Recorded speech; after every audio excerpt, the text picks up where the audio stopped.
Hello, everybody. Yo, welcome back.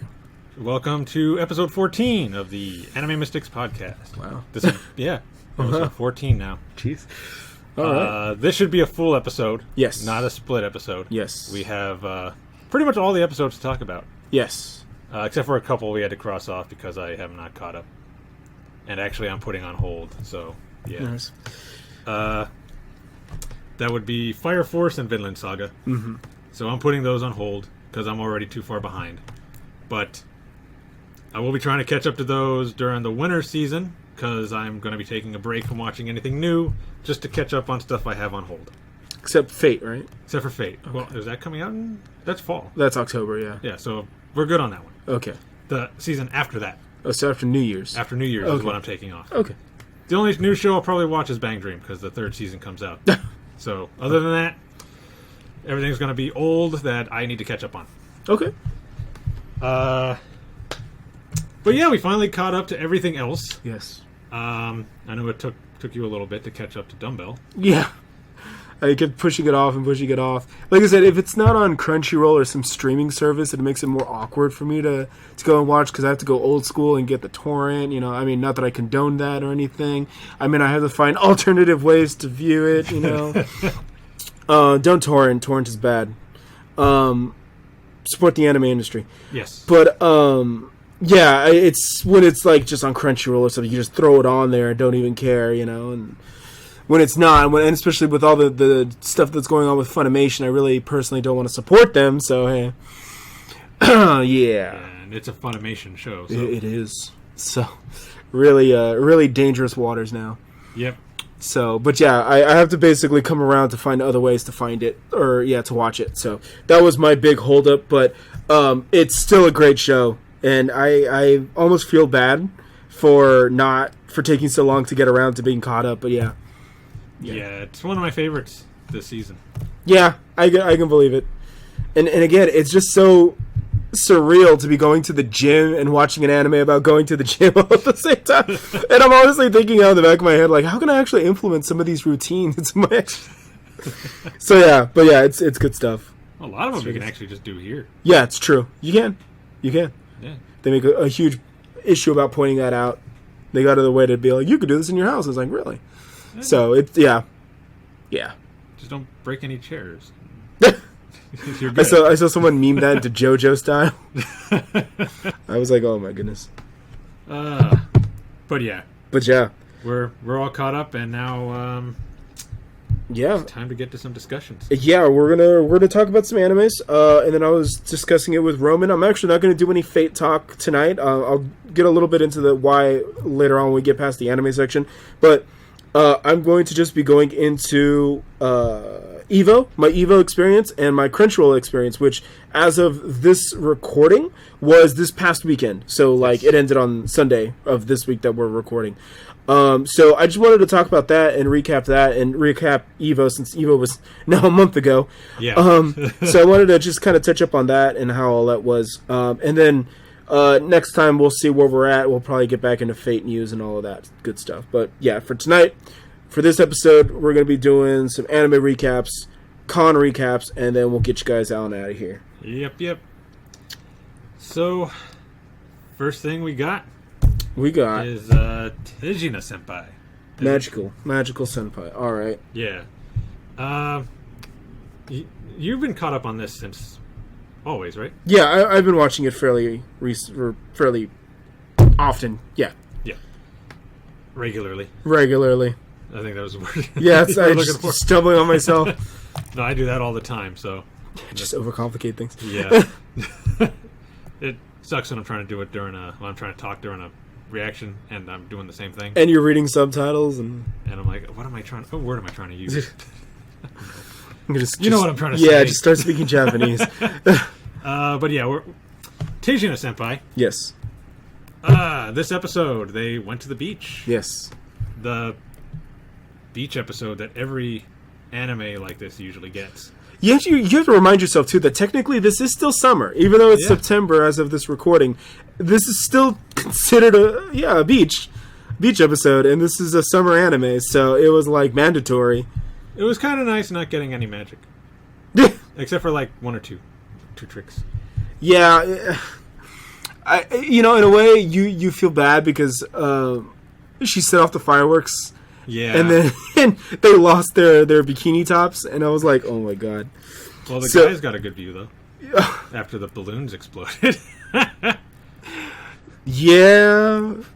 So, yeah. And then I don't know. It was one of those things. I don't know if I've said this before, but main character, Assistant Kun, it's like, no, everyone's all the dudes are like, oh man, if I had senpai like that, I would just be like all over. Blah. And it's like, you see him and he's just like over it. He has zero fucks to give. And it's like, none of us can really sympathize with him unless we were ever in his shoes. If we were in his shoes and we were being fucked with constantly, then it would kind of be interesting to see how many dudes would still want to Rule 34 Tejina-Senpai like that. I probably would. Says a lot about. I have no shame, and I'm a little desperate. Okay. All right. I'm gonna read. That just derailed everything right there. I don't know. Why do I continue off of that? Oh my god. All right. Are you lost? Moving on. But anyways, oh jeez. Yeah. Any other? Probably they'd be a little different if they were in his shoes. Yeah, and so it was also kind of like, oh well, we can still make good memories and we can still remember our summer because we're all still friends. And so it's always like the underlying theme is all like love and friendship overcomes all, even if your senpai just happens to be a magic idiot, can't do anything right. But she's super lewd and not even trying to be lewd, but just comes off lewd. Yeah. It just kind of works. And what's funny is that I actually know people that deliberately say, oh, this anime's stupid. This is the stupidest thing since Stupid came to Stupid Town. And I'm just all like, but have you seen it? There's dumber out there. That definitely is. And I'm just all like, I appreciate it. I appreciate it for just, it doesn't care. It's not trying to be anything. It's just trying to be its own thing. Yeah. It's not trying to be I can't even classify it as a genre. It's like, what, ecchi? And it's like, yeah, but it's comedy, kind of romance. Kind of. If you count the sister and the brother. Yeah. Because Assistant doesn't want anything really to do with her anymore, apparently. Yeah. Oh, man. She's like, I feel like we got a little closer. And he's like, got the blushing until the thing hit her foot, and you're like, nope, not at all. Yeah. Not one bit. I don't think we talked about the last episode where the brother, or where they did like the mind reading in the envelopes. Oh, yeah. And all that. Oh, so, I know what you're about to bring up. And he's just all like, all the things, it's all like, I really want to be closer, and it's all like, whoa. Yo, siscons. Let's relax. Oh man, this series. It's like the series has a little bit of the worst of everything in it. And it's like, it's not necessarily a bad thing. It's just different. Yeah, in a good way. Yeah, in a good way. I'm not complaining at all. And yeah, and then they just take that all to the beach. We got more of a Shark Tooth girl. Oh, Takahashi Rie's character? Yeah. Science-chan. I liked her in this episode. Yeah. She was really good. Yeah. Science girl was pretty good. She really likes crabs. Yeah. Thought she was talking to her grandma, though, and turned out to be Assistant. I was like, I can't get over how they're still using the code names. Like, that's what they did with Oshiete no Galko-chan, where they used the code names. Yeah. So they didn't call them by real names? Yeah, they didn't have real names, so it's just Magic Girl. Magic Girl and Assistant guy. Assistant. So, it's like, Saki and her brother are the only ones that have names. But that's fine. And, the sister. Chemistry girl. Okay, yeah, that's right. I don't remember her name, though. Takahashi Rie. Yeah, we'll go that's her name. Go to the VA. Yeah. Yeah. Sorry. I don't remember her name at all. Yeah, that's fine. And I was just talking at the beginning of that episode how we hadn't seen her in a while, and then she popped up, and I was like, "Oh, okay." Oh, there you go. Yeah. Yeah. It's Tejina-Senpai. It's kind of like it's one of those shows that definitely relies on the visual gags as well, because talking about it, I find it is hard to do without either giving away the punchline or the gag. And it's all like, it can basically be summarized as a magic trick into a panty shot. Yeah. And it's not bad. But yeah, it's summer, it's beach. We've learned different ways of how we can lose our swimsuits and cover it up and get away with it. And if you girls out there listening, carry some balloons with you at the beach just in case. Balloons are your friend. They'll save your life. Just until you step on a twig. This fucking show. Oh man. Let's face it. There's probably no girls listening to this. I'm not saying anything, man.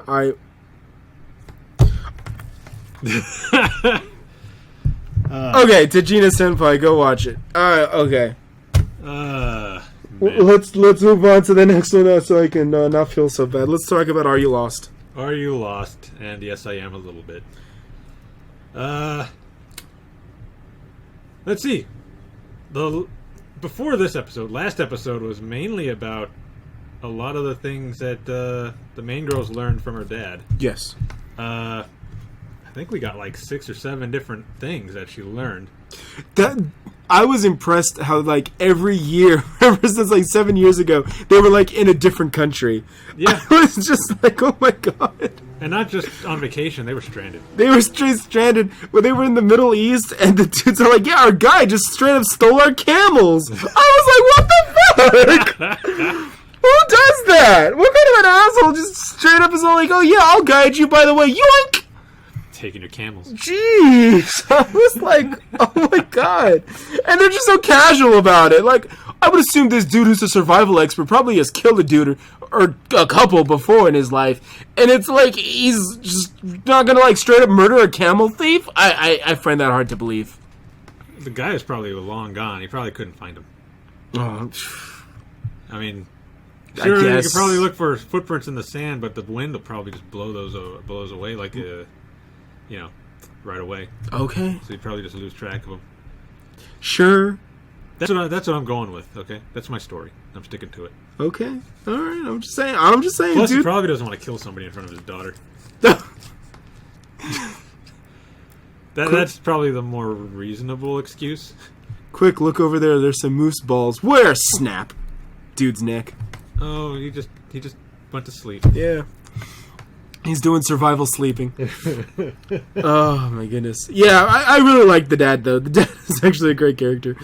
From all the flashbacks that we get for his story, and then it's also kind of interesting too how they talk about stuff like the smell and the stench, and about how when you're like so used to stuff too, because I don't know if we're either call that a phenomenon or what, for lack of a better term, but that I feel like that kind of happened to me when I was working in the kitchen a couple of years ago when I used to work at a professional kitchen.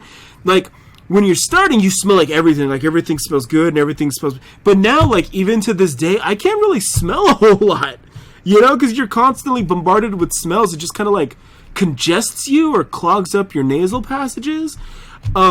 And so, obviously they arrived at that issue different than how I arrived at it. They're out in the wilderness. I'm in a kitchen bombarded by smells. But, I can see that happening. I can believe it. When you get so overwhelmed or you're constantly using your sense of smell, all of a sudden it's just not effective anymore. It just gets used to it. It's just... Yeah, it's like you're just using it so much, you just ignore it, So that's funny though when they're in the truck and he's like, "Just make sure when you get home we take a bath because we've been gone for 30 days and we both stink. we just can't smell it." Yeah, it's just when she comes back into reality, the main girl comes back into reality, and then she whips that out on everybody else, and they're all like super stunned, like, "Oh shit, no!" Well, it's because another girl, though, I guess she's rich. The rich girl. Shion, yeah, the rich one. She's like, "Is there any way we can make perfume?" Yeah. Like, no. My dad didn't teach me that. But don't worry, we all stink, so it's fine. Yeah. Yeah, I really like this show. I find it kind of interesting, all the ways they do it. And it's actually kind of funny too how they're becoming more and more effective at building stuff. They built a shelter now. They built hammocks. They got the onsen. They just found that. Yeah, they found the onsen. And then she was so happy when she got her knife. Yeah. She's all like, I'm alive again. And then they turned it into a little JRPG where they're all like, oh, she has now equipped the knife. Yeah. And they got that. They got the roof made out of bamboo now. Yes. With a gutter, so that they can get rainwater whenever it rains. Yes, everything's coming up Millhouse. Or honey, as we saw in last episode.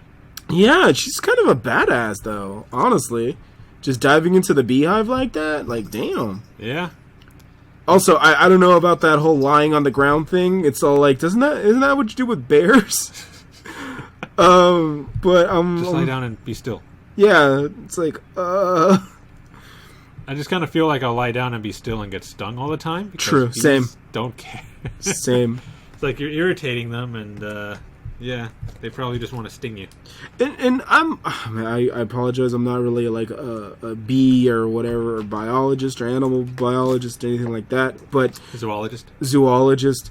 Wouldn't bees instinctively like sting though, to kind of like feel out surfaces and be like, this surface is kind of fleshy. I'm gonna sting it to prevent it from being a predator or something. I don't know about that, because usually bees, once they sting, they die. Oh, okay. I think they'd be a little more careful. Okay, about like, what? If they're in danger and they actually know this thing is a threat, okay, then they'll sting, I think. Got it. But, or if they just want to be a jerk. Because sometimes they just sting you for no reason. It's my cat. He's freaking out. Certainly is. He probably he heard bee and he got like super worried. Has he been stung? No, I don't think so. He just likes running around because that's his exercise. We'll talk about exercise for Dumbbell anime. Yes, we will. But for now, though, yeah, we got a knife, we got honey, we got beds, and we got hot springs, we got shelter. We're really coming along in this show. And we got a lost member. Like an actual lost member. Oh. Not just... She's all obsessed with finding fish and just drifted out in the middle of nowhere. Yeah. It's like, oh, lordy. Too busy trying to be useful. Didn't notice that she was just going too far out to sea. Yeah. It's like, I'm going to be useful. I'm going to catch something. Yeah, you got lost. That's what you caught. Again. And then the next episode is literally called, like, Rescue Mission. We will find her or something. Yeah. Or we will rescue her or something like that. Oh, yeah, because I guess we are coming up on the end of the whole season, huh? Yeah, there's only 2 episodes left. Huh. I guess so, then. I don't think they'll be found this season, though. Oh, well. I'm kind of hoping they don't. That way we can continue. Yeah, that's fine with me. I'm down, just as long as we don't have to eat more deer bowls. Yeah. Plus, I want to see... What's her name? The one that got lost? Shion? Yeah, Shion. I kind of want to see if she gets any better at survival. She starts picking up some skills. Yeah. Yeah. Because right now, she's kind of the weak link. Yeah, well, she just wants a clothing rack. Dry her clothes. Yeah, there's no need for that. Oh, jeez. When they're scaling the mountain, and Dad is just like, yeah, just just use the bathroom in your pants. It's like, oh my god. But what if I got it? Yeah, even poop. Do that. Ugh. Doesn't matter. Nobody's here to judge. Just do it. This show. This show. But I mean, it's true. I know, that's what I'm saying. Is that's why it hurts even more, is that they're not wrong. They're honestly not wrong.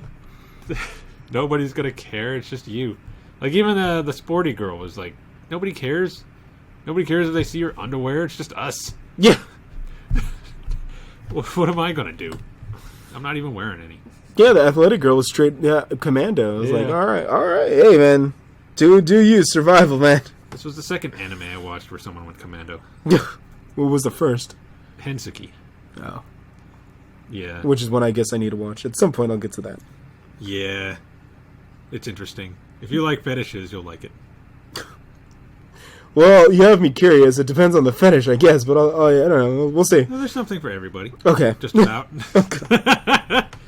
Well, at least five different types of people there's fetishes for. Oh, jeez. This is a hell of a recommendation. All right. But yeah, we learned quite a bit, and now they got to rescue a friend.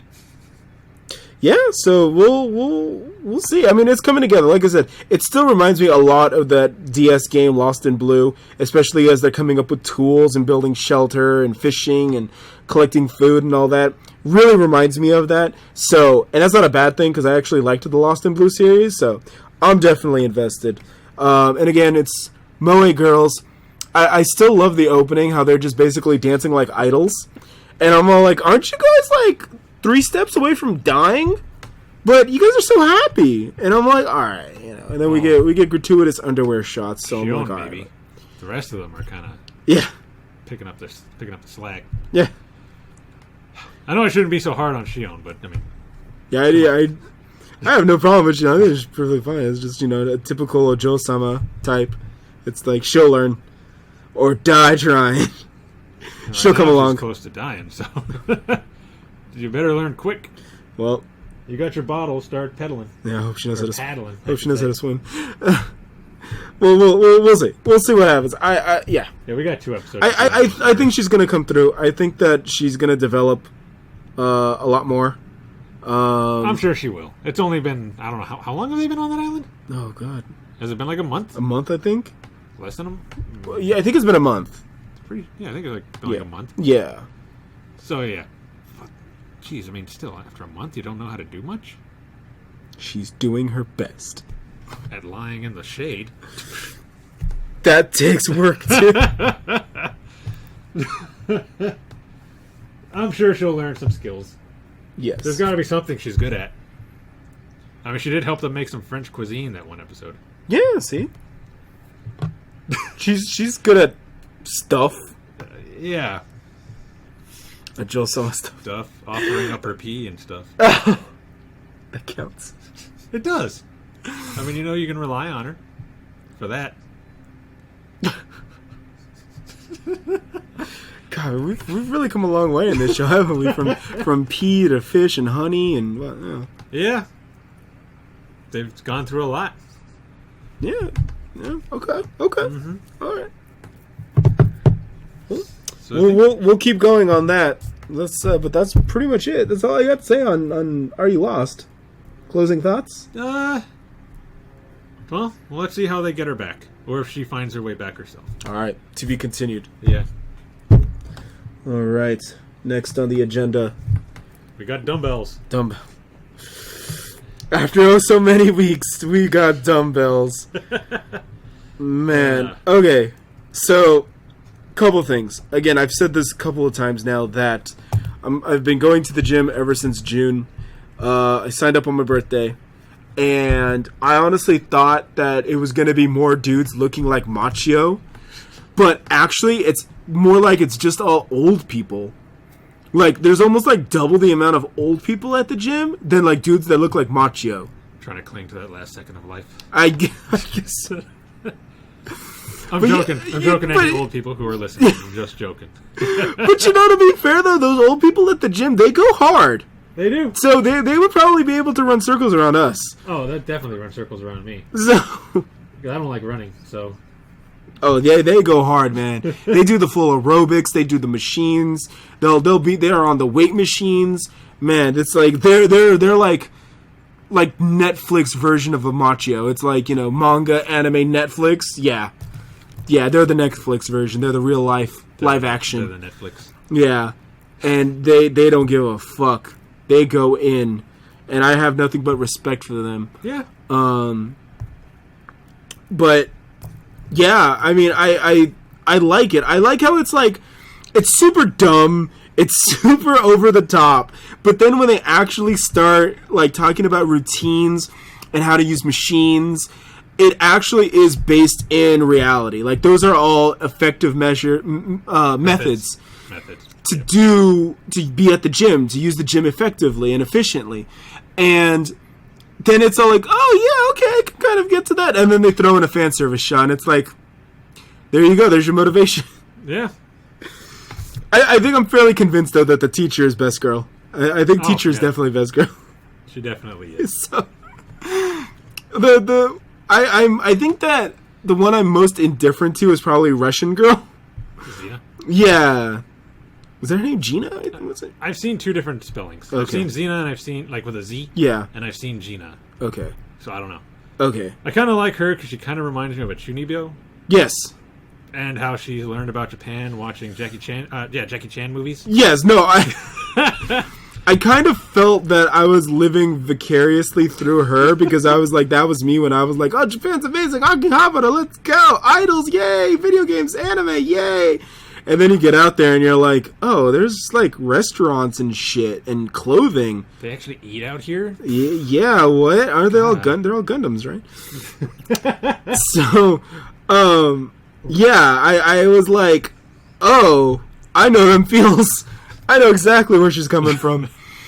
I don't think you ever went up to somebody and said, how do I get to Hong Kong? Yeah. That's a little dumb. That's a little over the top. Yeah, you know, where she wanted to go to Nepal or whatever. Let's go to America, whatever.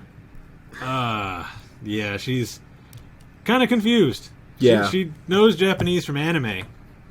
Same though. But she thinks Hong Kong is a part of Japan. Again, I also like know my Japanese through anime, so I can't really be mad at her for that. Yeah, I can't either. So what little Japanese I know, I learned from anime. Yeah. So the Hong Kong thing, though. Oh yeah, it was kind of. That was somebody would have explained to her that was China. Yeah. And not Japan. Yeah. Oh, I meant to make screen grabs of all the Putin pictures. Holy shit. Shirtless Putin with a bear fucking killed me. Oh my god. I was like, fucking Hibiki was all like, stop doing that. I lost my shit. So Putin is probably one of my greatest memes like ever because it's like Putin just fucking talks way so much shit and just gets away with it. Like, who stops Putin? Nobody stops Putin. Putin is fucking Putin, man. Putin just gets away with it. Putin just gets away with it, you know? And so it's like when I just see in there comment, was it Tovidovich? God, my Russian is awful. Tovidovich, comrade. Putin. I'm just losing my fucking mind, dude. I'm dying. I'm choking because I can't get over fucking Putin in an anime. Oh, God damn it. Dumbbell. Didn't they have him in another one, too? Yes. And I don't know what. But I'm sure if you, like, typed it in, like, knowyourmeme.com or TV Tropes, you'd probably find it. Yeah, probably. But, yeah. Now it's going to bother me until I get home. Right. And then you're going to have to put this in the comments section or something. Just be like, oh, yeah, this anime had Putin in it. Yeah. Comrade Putin. But, jeez. Okay, yeah, that whole arm wrestling sequence was hilarious. Was that JoJo they were referencing? In some way? It was definitely like, well, where, what's her name? Boxing girl, where her face got stuck, and they were just like, why are you so stunned? That was, it was like a 90s fighting anime, I think? Okay. Or a sports anime. I know I caught that reference.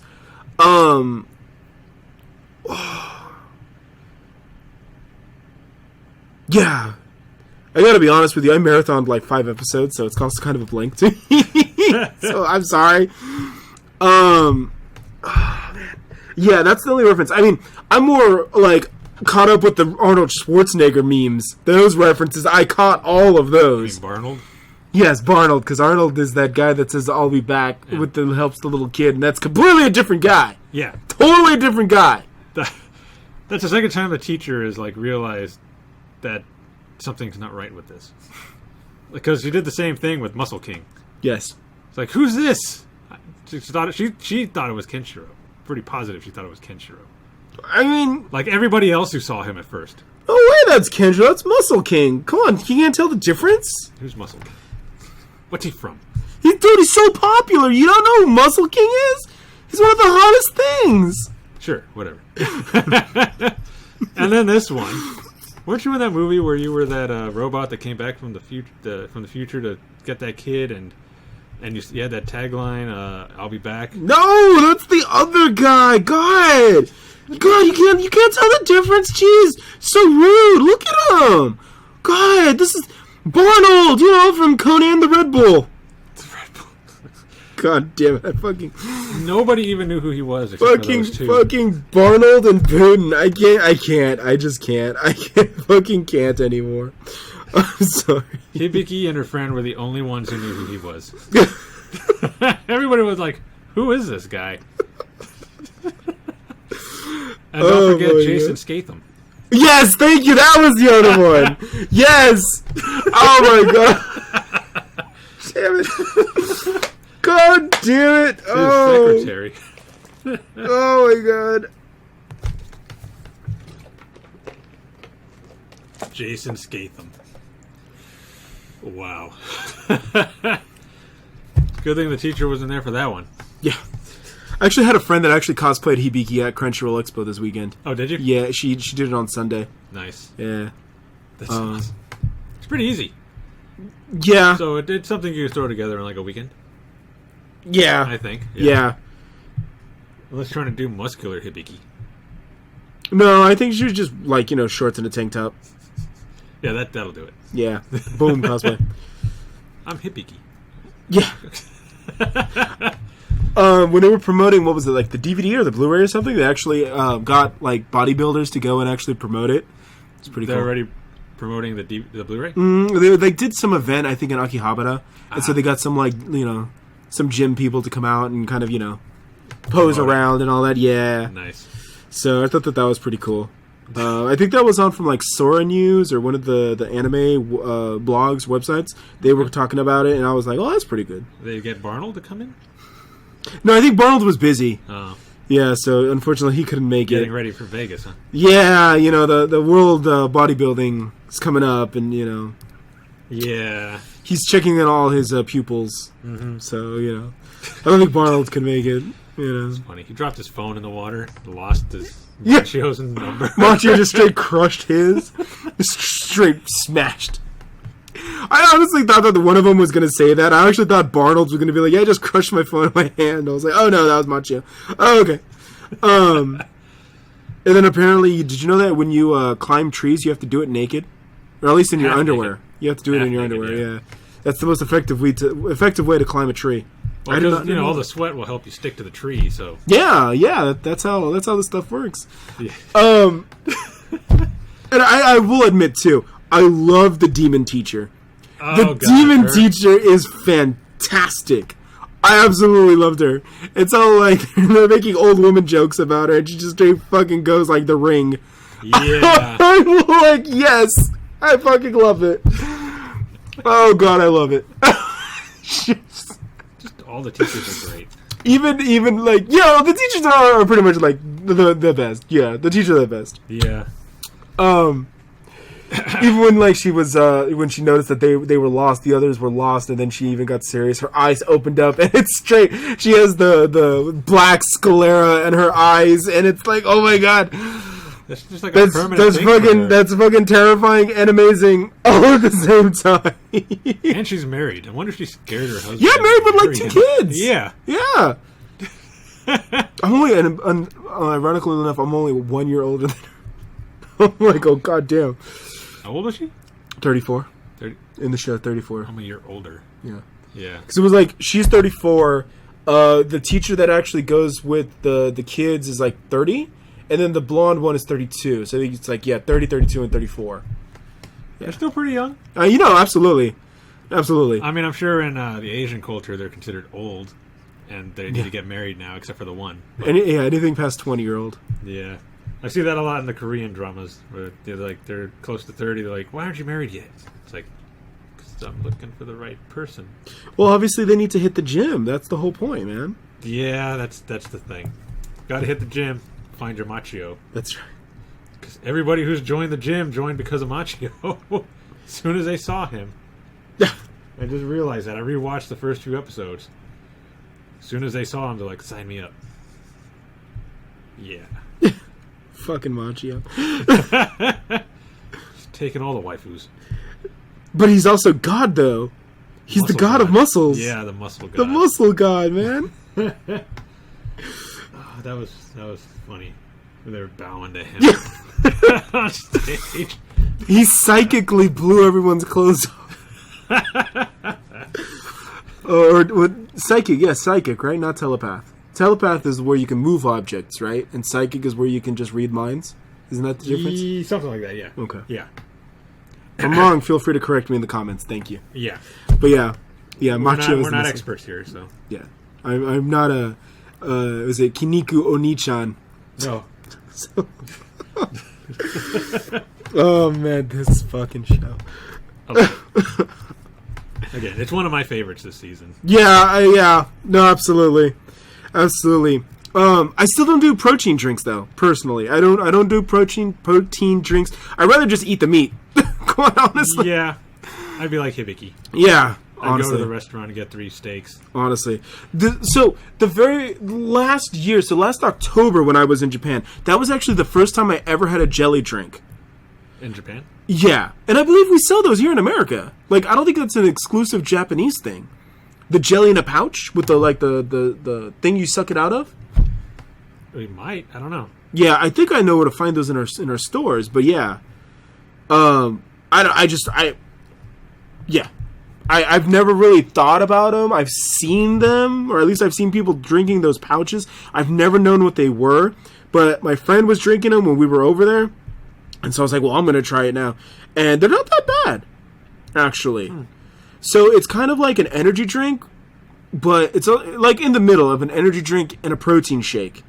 And it's like the jelly is where all the like nutrition is, basically, or at least the stuff that gives you energy. Yeah, that's where you'll find it, in the jelly pieces. And yeah. So it's kind of like if you took like Jell-O, then kind of like smushed it a little bit and then put it in a pouch. It's kind of like what it is. Okay. So yeah. All right. Pretty cool, I guess. Yeah, I was just like, again, I'm not too big into the protein shake thing, but if I were to do anything, I think that's what I would do. The pouch, the jelly pouch. So, Okay. Again, same thing. If anyone knows like the science behind the jelly pouches, feel free to comment. We'll discuss it even further. I'm curious to know. Or if you guys do actually do protein drinks or protein shakes, let me know. I'm down. I'm always down to try things. What is your favorite protein shake? Yeah, right. Do you have a preference? Machio likes vanilla. Yeah. I mean, vanilla is the best flavor, no matter what, so. That's why Roman likes Arturia, so he likes vanilla. I do like vanilla. Even in my hentai. No. If it doesn't have vanilla tag, Roman doesn't click on it. I check it out, at least. Before I go on to some other stuff. Oh my god. So, Roman only reads dojins with hand holding. So that means he doesn't even read H. That's if I want something lewd, okay? Oh, okay. Just lewdness. Just lewd hand holding. Get the hand holding going. Oh my god. Oh. Is that where we're going to end this? I think that's a good spot to end this. We're going to keep going with hand holding. Lewd hand holding. We're going to leave it there. Okay. All right, but yes, in conclusion, to wrap up, yes, Dumbbell is one of the best shows of the season. Definitely, we'll come back next episode. We'll be talking more about this. Definitely. Alrighty then. All right, now speaking of hand holding, I've got the best kind. I have Okaa-San Online. I just summarize it as mom and her 2-hit attacks. So, I don't know. I think you and I are going back and forth now because you think it's fallen off, and I think it's perfectly fine. I think it's where it's supposed to be at in terms of popularity. You seem to think it's popular. Yeah, absolutely. And I'm here thinking Momoko is popular. I mean, sure. The show, maybe not. I mean, honestly, when I even first started reading the light novels, I always understood it was going to be like a 6 at best, being generous, a 7 out of 10. So seeing it hovering around the 6 range, even like 5.9, that's where about it should be. Now, I do agree with a lot of people saying that the whole Medi Mama arc should have been done like 2 episodes ago. I can agree with that. I think that this kind of could have been done in 2 episodes and we could have moved on. It dragged a little. It did drag. Just like with Wise and her mom. I think we could have done this in like 2 episodes. But Well, they did hers kind of quick, really. yeah, Because once you found out that it was Wise's mom, they took care of it the next episode. yeah, exactly. Which is how I felt they could have done this with Medi and Medi's mama. But I think that for Wise was more like it was Wise's issue, so they wanted to make it more like aligned with Masato, with Makun. But with this one, they wanted more of like a mom on mom battle. So they wanted to establish Medi Mama to go up against Mamako. I think that's why we got a little bit more Medi Mama than we needed. But, at the same time, too, it also helped establish Medi. So I think Medi's going to be a little bit more relevant or important now as the series is going on. But Now that they finally added her to the cast. Yeah. 4 episodes before the series ends. Yeah. 4 or 5. Is it going to be 12? I think it's 12 or 13 episodes. Oh, okay. Let me take a look. Okay. But I know it's not a 2-core series. At least I'm pretty positive it's not. Okay. Yeah, I don't know. I thought the whole Medi turning into a dragon was kind of goofy. Yeah. 12 episodes. 12. Like, I think I would have liked it better if she didn't have boobs or her blue hair. I'll agree with you. Not take it seriously. I will agree with you. The dragon threw me off too. I didn't know how to take it. I'm just kind of like, you know me, man. I'm here trying to sell this. I'll sell this fucking till I'm dead in the face. Right. But the dragon, I couldn't get it. I couldn't get it either. And I'm all like, and I'm not even opposed to Medi in general. But no, Medi's fine. Yeah, it's yeah. I don't know how to approach it either. The dragon was a bit much. Yeah, I don't know. Yeah, I don't know either. And that's why I'm finding it hard to talk about it or dispute this or discuss this with you either, because I don't know. Maybe there's a context in there. Maybe like there's something, but something I'm not getting. You're not getting. We're not getting. But it was a deeper meaning. Yeah, it was random. Yeah. It was, and I think too, it was like, okay, maybe if she became like a dragon that looked more like the wyverns and like FGL, like a traditional dragon with none of the like her blue hair or her boobs. Okay, fine, straight become a straight dragon, fine. But the fact it was kind of like a Medi dragon was just kind of like, what are you trying to do? What are you trying to be? A Medi dragon. It was like a Medi dragon. I'm just kind of like, okay, all right, okay. I remember when I saw it, all I could do was laugh. Yeah, I don't know. I don't know how to take it. I don't know. Yeah, that's what I was gonna say. I don't know how I'm supposed to take this thing. Yeah, am I supposed to take you seriously or a little goofy like or? Yeah, yeah. I like I get you're angry, but you're kind of taking me out of it with your look. Yeah. Yeah, and maybe I need to go and finish the light novel, and maybe it can explain it a little bit like that. But I could probably even forgive the boobs if you didn't have her blue hair. Yeah, fair enough. Because I think we've seen dragons with a little bit of boob before. Mm-hmm. Yeah, because that's where they like to put chest pieces and all that. So. Yeah, so cleavage kind of happens unintentionally sometimes with female dragon designs. Yeah, so that would have been fine, but the blue hair. Yeah, that was. You could have gone without that. Yeah. What I can tell you, ironically enough, is after the dragon scene, the ending with the gotcha kind of like, it was like a 180. It was kind of like the dragon was confusing as fuck, but then they hit you with the gotcha scene and Shirase, and I'm just like, there we go. See, if you guys can focus on that, if you guys can focus on like the fourth wall breaking humor, I think you guys will be fine. No more dragon boobs. Yeah, I like the gotcha. The whole gotcha. That was great. That was hilarious. And then that was great. So if you stick to that, and that's kind of like what they're good at, is breaking, isekai, breaking RPGs, breaking tropes in video games and anime manga stuff. If they can do that, I think they'll be fine, and they'll get back up to in the 6.0 and higher ratings, because that was hilarious. I was dying. I was dying just as hard as Putin and Barnold. But it's like if you try to give me dragons with boobs, damn, I don't even think even I can kind of be like, all right, Roman. You know what? It might have just been this arc that has made me feel this way. We'll see how Could the next be. arc goes. Yeah, because Wise didn't really have this effect on anybody. No, I was fine with everything at that point. I was even fine with the first few episodes of this. Mm-hmm. But Yeah. So yeah, it might just be this arc that's making me kind of be like, I don't know. Yeah. So we'll see what happens in these last few episodes, and maybe it'll pick up. Yeah. It's kind of like like I said, that last like fourth or third of the episode, it kind of like redeemed itself, but You basically got screwed from the gotcha. it's like it hurts. It hurts. You're laughing through the tears because it's like, fuck, man.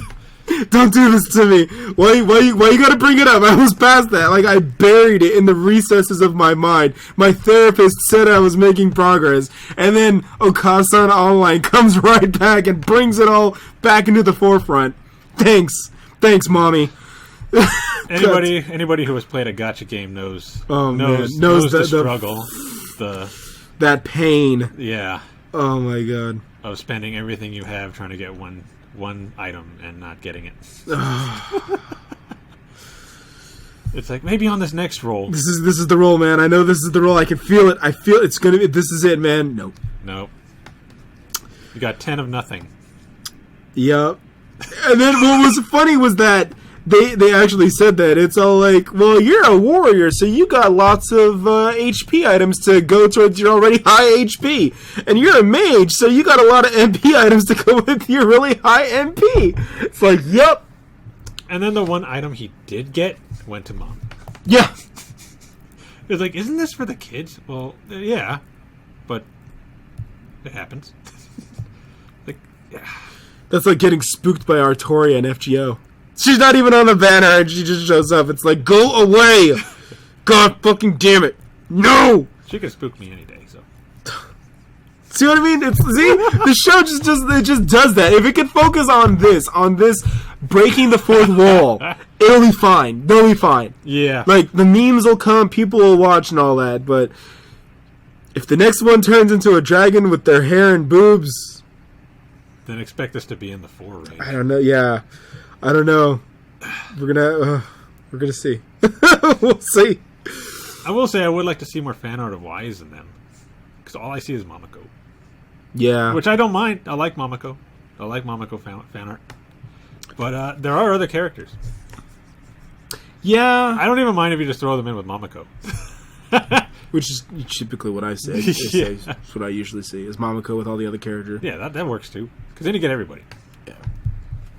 But leave what's his name out. I don't care. Masato Makun. Yeah, leave him out. Yeah. I mean, sure, he's gotten a lot better since the first episode, but I don't want fan art of him. Yeah. Fair enough.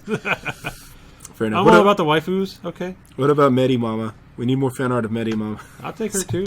So, I honestly posted this on Facebook because when Medi Mama showed up and she went ara, she went oh ho ho ho. I was all like, oh god. She went oh ho ho. That's my weakness. So, do I want ara or oh ho ho ho ho? God damn it. I'm confused. And then I think he went with the ara. I did. Because she turned out to be a huge pain. Yeah, Medi Mama's kind of a bee. Yeah. I mean, well, obviously now she's regained her senses, so now we could be friends again, but yeah. Seems like there's somebody passing around items in this game that's just messing with all the moms. Yeah, it's like, no, we're getting plot. Yeah. So. They're just subtly throwing it in there. Yeah. That there is somebody sabotaging the game. We just had to get over the dragon boobs, and now we can get onto the story. Yeah. So. With less dragon boobs. Less dragon boobs. No, we got that. We just had to get that out of our system now. Now we can get you plot. Yeah. All right. Which is what I heard a lot of people complaining about. Is like, there's no plot, and it's like, well, yeah. It's building up. Yeah, let them get through that. We had to get some fan service. We put Momoko in a seifuku, so relax, calm down. We're getting there. Jeez. Yeah, we just had to get past the dragon boobs. Yeah, exactly, man. The only dragon boobs I want is Grea, okay? It's the only dragon boobs I want to see. Does that count, though? She's a dragon person. Yeah, but it's more on the human side. That's like Kimono Friends level, you know? Does it count? It counts. Okay. In my opinion, it counts. Okay. I'm not gonna say you're wrong. But yeah. Yeah. Because I'm not wrong. I'm just... I might not be right, though. depends on how other people see it. If you guys know have any dragon waifus, be sure to post in the comments. We will judge your dragon waifus. Yeah. Oh man. But yeah. Lukoa too. Lukoa? Yeah, we'll take her. Does she count though? She doesn't have a tail though, or wings. But she is still a dragon, right? Yeah, but I mean, it's like that's like the evolution. If you look at them, it's like Grea is like the step before you get to Medi Dragon. That's kind of the evolution. Because remember, there's the furry chart. I think actually there's Medi Dragon, then there's Grea. Well, then she evolves into. Well, yeah, because Medi Dragon is like full on dragon. So, because I'm gonna have to share this to you, but there was the scale of furry basically. Yeah. When it was like when it's a full on cat, it's like you've gone too far. But then they had like Crystal from Star Fox, and then underneath Crystal from Star Fox was like Kimono Friends. So, yeah, it's kind of like that. And then underneath Kimono Friends was just like, completely human character, but all they have is like cat ears, like the chick from Fire Force. Or Bakemonogatari. Bakemono, yes. So stuff like that. So it's the scale or the levels of furry. Okay. Yeah, so. Yeah. Keep that last one away from me. Just get to the next steps, and we'll... Yeah, so if you stop at Grea level, you're perfectly fine. But yes. If you go full on Dragon Medi, well, it's just then, weird. Then you need to see a therapist. Yeah. Death by Winged Snoo, I guess. I guess. But yeah, no. I actually did find the artist for the light novel Pochi. I found him on Pixiv, and I've been looking at his stuff. He actually has drawn a lot of Fate Grand Order. And then, like I said, I was telling Roman off stream, I believe in this previous Valentine's Day, he did the craft essence with the Valkyries. It was Brynhildr and the Valkyries. That's him. So that's the artist that originally drew, like, Mamako and all of them. He drew that. He also is the artist for the Chio-san, which is another, like, One-san kind of a series or show or manga. I think it's a manga. He also is doing the artwork for that. So, Chio's when she's going to school. The one with the big boob like succubus. Oh, I don't know that one. Yeah. It actually came out. It's available like in English. You can buy it on Amazon. But this one has been out for almost like a year or two. Oh wait, the sister. Yeah. Okay. Yeah. Okay, I know which one you're talking about. Yeah. I got a figure of her pre-ordered. Yeah. From Good Smile. Yeah, that's the same artist as Momoko in the light novel. So, his name is Pochi and all that. Pochi. And, seems like a pretty legit dude. And again, I mean, like you said, maybe it is that Momoko is popular because Momoko has just, that cutesy design. And I've tagged you in a bunch of cosplays too, so. You have. Like I said. And I've accepted every single one of them. And that's one of my metrics for how popular a show is. If the show or the series or the franchise is getting memes, fan art, and cosplay, I take that as popular. And that's when then Roman's going to be like, well, like, pretty much cosplayers cosplay everything, and fan art's drawn for everything. Yeah, but you can also gauge it by the levels. Like the saturation. Like, if I'm looking at a page, how many pictures are, like, scrolling down of that character or that series or that franchise? Or... If I see then you got to think of, is there just one character that's getting fan arted? And if it is, and it's just that one character that's popular and not really the show. Yeah, but then that means that people are watching the show for that one character. Or they're just not watching it at all, and they just saw the character and said, well, let me draw her like this. Which does happen, actually, a lot.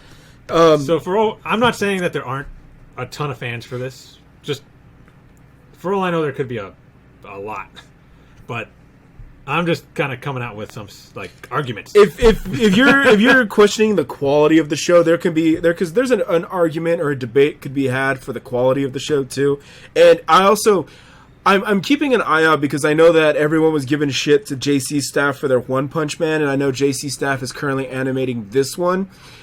I do take offense with the white bar because that's why I didn't watch What the Hell Are You Here For Sensei from last season, because I know that one had all the censors, and they're like, well, if you want it uncensored, watch the Blu-ray. Yeah. So, I mean, I'm kind of a little disappointed that I have to go watch this series again when the Blu-rays come out, but aside from that, I mean... you know what? I don't really see the complaint with the character of Momoko because it's like, oh, she's OP, she beats everything like Saitama, I mean, or like Kirito. That's just an isekai character. Yeah, exactly. That's the joke. She's just being an isekai character. I don't care if she can beat somebody in one hit. I've seen that multiple times. Yes, that's the joke. And so yeah. So, yeah. But as far as the quality, like I said, it might have just been this one arc for me.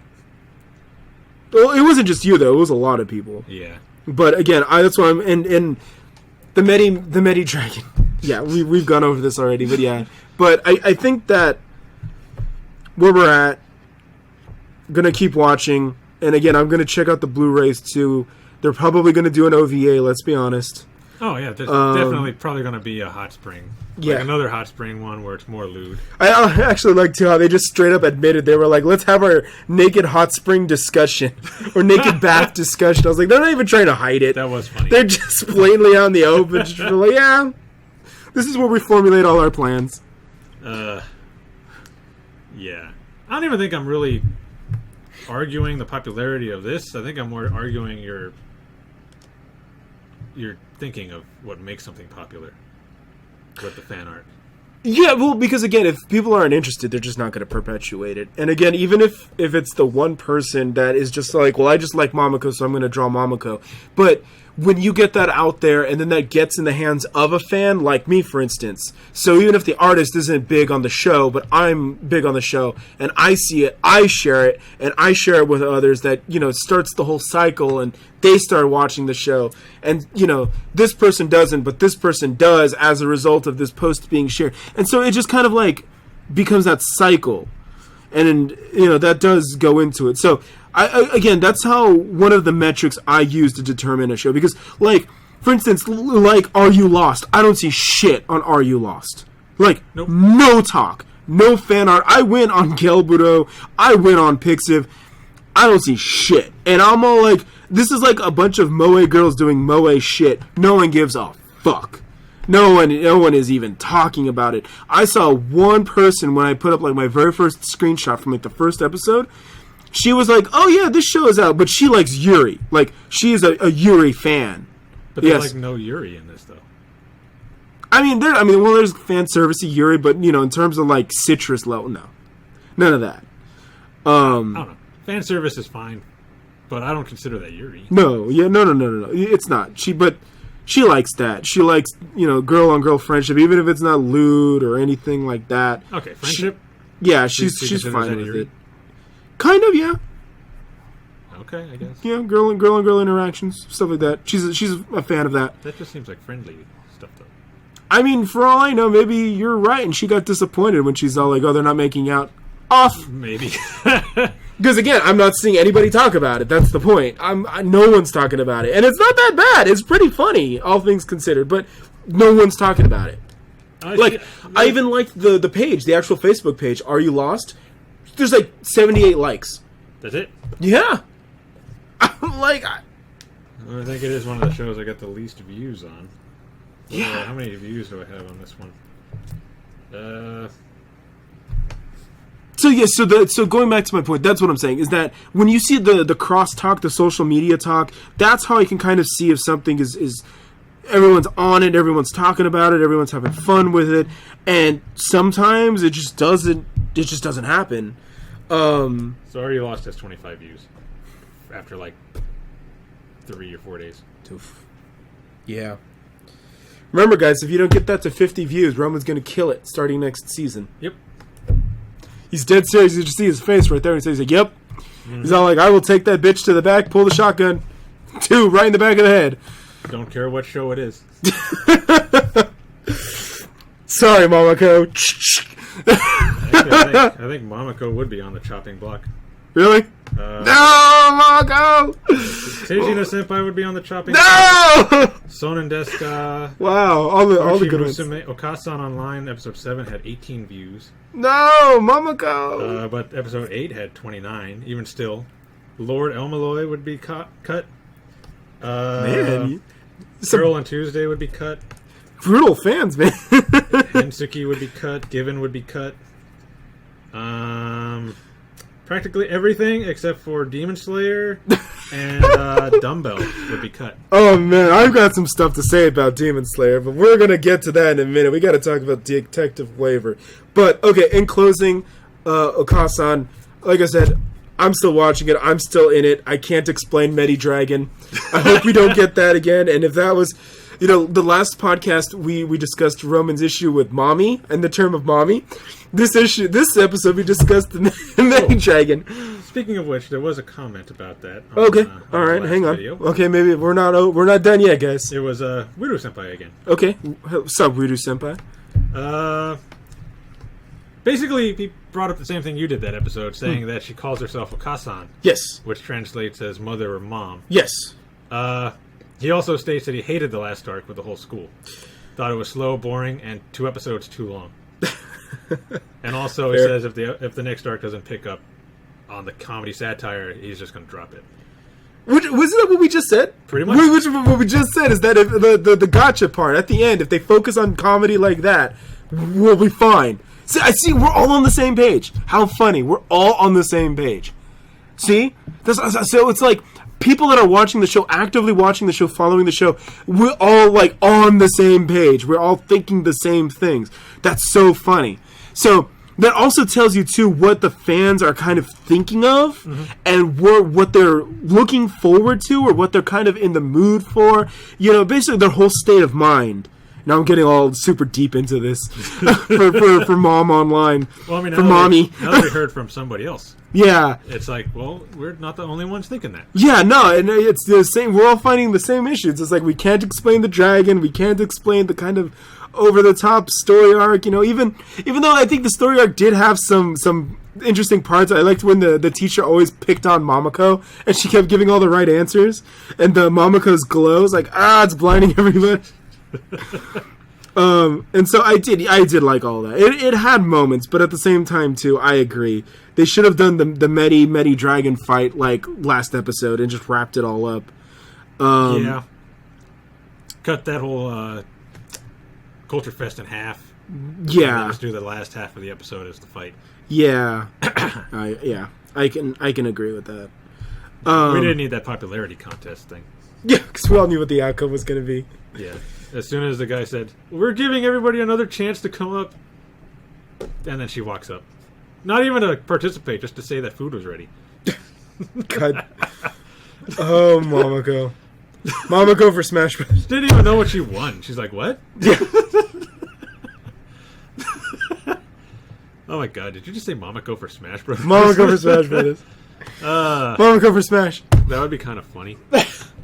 Well, they keep making the joke Kirito for Smash. If her what is her thing called? What is that thing called? The Final Smash? Is that what that is? Yeah, Final Smash. If that was just her, what she just did to Medi Mama, where she's glowing and she's doing her mom. The mom's glow, yeah, mother's glow. Jesus. And then everyone just dies. Yeah. Oh, fantastic. Like cry themselves down because they're so bad to their moms. Oh man. All right. So I think we're both on the same page here. In wrapping up Mom Online, we're gonna keep watching. We haven't given up on it just yet, no. But it does need to kind of change its pace. It does. And if they can do that, though, I mean, we'll be gravy. Yep. But yeah. See how these last 4 episodes go, and hopefully they pick it up. All right. We'll leave it there. Leave it right there. All right, so we have 2 left. We have Waiver and Demon Slayer. So we're going to tackle Waiver first. Mm-hmm. And we apologize now if this turns into a mini FGO talk. I'm gonna try to rein it in. I'm gonna try to rein it in. I really am. How can I begin? Where can I begin? So I like how we're getting more backstory for Olga Marie than we ever did in actual FGO. Because I mean, there was no opportunity to give her backstory. Yeah, I mean, and that's kind of where it's like, I don't know if this was always the plan. It was all like, oh, it's cool, we'll throw her away in FGO and we'll just bring her back in another series. Oh, let's just stick her in here, and it's like cool. But at the same time, in more, I guess, general talk, I like it. I like this, like, Marvel Cinematic Universe take on the Nasuverse, how we are kind of all getting things thrown in.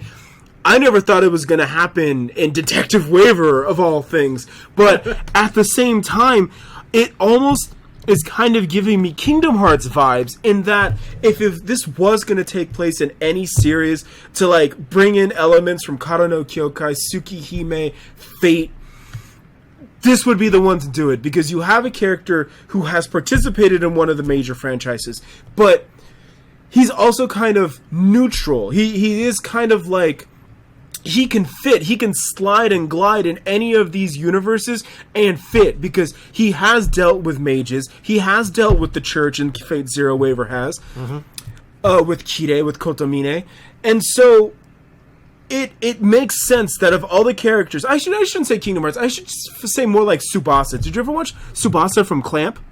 I have not. The gist was the same. The story basically followed Shaoran and Sakura from Cardcaptor Sakura, and they just basically transported to different Clamp worlds. So there was like Magic Knight Ray Earth, X 1999. That's not a good one to be in. And basically they were trying to literally Kingdom Hearts and restore Sakura's memories. Oh. Literally Kingdom Hearts. Okay. And so I really loved Tsubasa, and I stopped like in the middle of it. I stopped way too early. But they the like mascot character was like Mokona from Magic Knight Ray Earth. Yeah, it was literally like the Kingdom Hearts formula, where they just kind of like put you in different worlds and you just kind of go at it. Okay. And that's just kind of like how I've called things since. I always be like, oh, it's the Kingdom Hearts formula. It's like one guy just going on multiverse and all that. So I'm a fan of that, and I think that Waver is the best character to make like the Sora from Kingdom Hearts type, where he's the one who's going to be the focal point, and he's going to be basically solving all the mysteries. Yeah, I like that.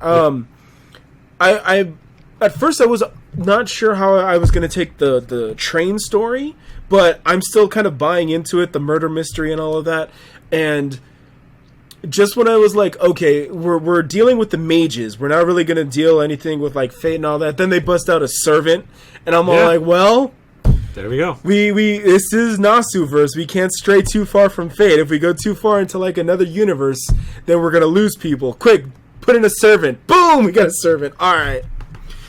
Just to remind you, this is still Fate. What was her name again? Iso something? Oh god. What? She was basically Iskandar's right-hand man. Yeah. And what's funny was that in Fate Zero, there was actually one of the soldier guys that was in Iskandar's Noble Phantasm, and the Ionai Hotanai, or whatever, I probably butchered that pronunciation. Yeah. Who actually did look like Waver. And many people thought that was like Waver's like reincarnation. Like this dude was Waver reincarnated. It was grown. He looked like grown Waver. Okay.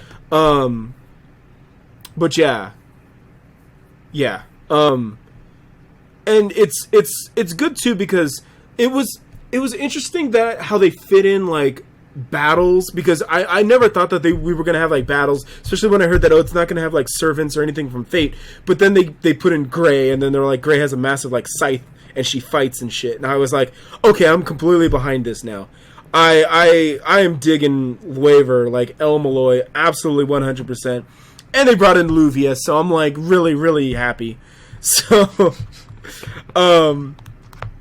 Shishigo is like all over the place too, because I'm gonna be honest with you, when I watched Fate Apocrypha, I really didn't think too much about Shishigo, and everyone's just like, oh, he's like Mordred's best dad, he's best dad for Mordred, and I'm like, I don't it's kind of weird. But when Shishigo had that interaction with Waver where he's all smoking cigars with Waver, I was just kind of like, he's kind of a bro. I'm really impressed with how brosy he is. And now I'm all like watching him with his actual bro, and I'm like, all right, I'm gonna cut this guy a little bit more slack. I might have judged him a little too harshly from Fate Apocrypha, because one of the issues that I had with Fate Apocrypha, as I show Roman my Fate Apocrypha stuff, one of the issues that I had was when in the second half of Apocrypha, it just kind of turned into a heist movie, into like a buddy heist movie, where Shishigo and Mordred are like, we're gonna steal the Holy Grail! And it's like, you mean, it's national treasure and you're gonna steal the Declaration of Independence, right? Wow. So like, yeah, we're gonna make, while they're fighting each other, we're gonna run in and steal the Holy Grail! And I'm like, This is why I said the second half of Apocrypha was just not good. It kind of fell apart. But, yeah. Yeah. But yeah, Shishigo came out of nowhere. And now I'm just kind of like, now I'm really kind of feeling him. And I'm kind of like, alright, maybe not as a master. Maybe that's what it is. Maybe I'm not really thinking he was a good, because he really didn't do anything master-like. But he was the one that bought Mordred her clothes. He was the one who bought her the top and the shorts. He bought those for her. So, yeah. But okay. For the rest of the show, though, he just kind of was like hands off. He just kind of like Mordred run around. He didn't really do a whole lot. They fought together like twice. But yeah. Like the neglectful dad. Just go do whatever you want. Okay. More or less. I mean, Mordred kind of admitted that that's what she was going to do regardless, but, yeah. Yeah. Mordred's great. It's like, who are you again? Yeah, well, even when Mordred came out, Mordred was summoned with a piece of the round table. Yeah. And she immediately destroyed it because she was like, fuck those guys. So, she was already apprehensive, like, the moment Mordred showed up. But, yeah. But, again, watching the Detective Waver version of Shishigo is just really, really interesting. Yeah. Yeah. And I don't know how else to describe it. It's just kind of a weird feeling. Because, again, it's just one of those things that I felt I missed the boat on. And yeah, I didn't catch it watching Apocrypha, but now I'm kind of catching it watching Detective Waver. So, yeah. Okay. I just kind of let you go there because I have never seen Apocrypha, so. Yeah, no. So I'm just kind of learning some things here. Which is mainly what I do during these discussions because you know so much more. Yeah. And this is just, there's so much stuff that I'm missing. I'm sure there's going to be like some fate guy who comes in here with like his FGO Fest Year 4 t-shirt. It's like, actually, Shishigo was really part of doing this. And it's like, yeah, and then I get owned. then I get informed. It's like, well, sorry. Yeah, right. Chill, I didn't mean to offend you, man. Yeah. But, I've also been sharing too the main illustrator from Detective Waver has also been doing like weekly illustrations on his like Twitter or their Twitter, and I've been sharing those too because those are actually pretty cool. Yeah. Okay. There's a lot. There's a lot going on right now, and I keep calling it Detective Waver because let's be honest, even the characters call him Detective Waver. So, I will actually say, you can call this ironic, but I'm actually kind of getting opposed to them always putting Waver with a Skandar. Like, I don't know if that's slightly irritating me, and I know that that's like a huge part of like Waver's character, but at the same time too, I like the issue that I had like at the end of Fate Zero was what I said. This was like, oh god, like what, 7 years ago? Wow. I said I wanted to see Waver come up on his own. I wanted to see Waver grow, and I was like, he just got like one of the greatest teachers of all time. He left him all his teachings, instructed him to fuck all, and even Gilgamesh was like, well, shit, go be awesome. And Gilgamesh is an asshole. So for him to be all like, yeah, go do great things, I mean, what more can be said, you know? Yeah. So, but here in Detective Waver, where they keep bringing up, like, oh, it's like he's a slave to Iskandar, and it's like, Iskandar would never make Waver a slave. Iskandar would saw and sees Waver as a challenge, you know? I think the point is that he doesn't... Iskandar, like you said, he wouldn't, but he's so caught up on trying to see him again that he is kind of like his slave. Right. And I think that might be one of the things that by the end of it, Waver would be like, I had the strength in me this whole time, you know? I think that might be the final gimmick about it all. But it might be what he learns after the whole thing with the servant. Yeah. Like, I have the strength to do my own thing and be, my own man, basically. I wouldn't be surprised if that's going to be the result. Mm-hmm. But, because on top of that, too, it's all, like, for as awesome as, like, Iskandar is, too, it's also, like, you see Gray is busting her ass out here, doing her best, and Waver's just all, like, put your hoodie back on. Like, God damn, dude! So, it's just kind of like, wow. It's good advice, though. Wow. Don't be hating on Gray. I mean, it's cold in London. Okay. Alright. What do you think I was saying? Being a dick. I like Gray. Good. If anything, she needs to have it off more. I agree. But it is cold there, so... And she looks like Artoria, and that's bad. So I'm going to keep it on. That's the best part. It's the worst part. It's the best part. Oh, God. Threw up in my mouth a little there. Oh, man. Sorry, Gray. I love you to death, but... I don't know. I'm just thinking. Because I'm thinking about her final ascension art in FGO. Yeah. About how it's literally like Artoria, just gray hair. She even has the ahoge like Artoria, and I'm just kind of like, So I'm just the mark just of the king. Jeanne d'Arc has one. Is she a king? She could have been. Wow. Just like Philo. Just like Philo's got one. Actually, I have a story that I have about Philo and CRX. I'm going to jot that down so I don't forget. But yeah. The other character that I really liked was Yvette. She was like the one with the drill hair. She was the one that also said she was going to take Waver's virginity away. And I'm just kind of like, okay. At first I was just kind of like, this chick. But now it's like, when I see her, she has the OP mystic eyes that could just do like everything. I was like, does her eyes even have a definition? Like, what's the limits to her mystic eyes? Like, she's just doing everything. I think it's just they get exhausted. Yeah, right. She was like, I got one left in me. And then the other dude, the priest dude, when he was using the black keys, which is also Kotamine's weapon of choice, I was like, I'm getting PTSD from FGO. I knew those looked familiar. Yeah. It's like, oh my god, all those mana prisms. Oh, man. This whole thing is just PTSD. It's just fake grand PTSD. But yeah. So what was the drill hair girl's name again? Yvette? Yvette, yeah. Yeah. She was the one last time I said that I liked. Yeah. She's the one who will turn Waver into a man. Even though she's just his student. Not for long. Who knows? How old is she? I mean, they're 16, 17. Yeah, see, not for long. Just a couple years. Jesus. And it's all free game. This guy. Oh. My goodness. You stay away from Gray, okay? I don't trust you anymore. You stay away from Gray. It depends on the character, alright? Oh, man. Yvette gets it's all free reign. Gray gets you gotta work for this one. Jeez. So yeah, and so there's going back to the train. There's a lot going on. I like how they actually weave all the mysteries with a bunch of like mystical, magical talk. So it's kind of like Sherlock Holmes if he was done by fuckers from Hogwarts, and it's just kind of like all meant to confuse you and use big talk and all of that. But I also can't get over how tsundere Olga Marie is.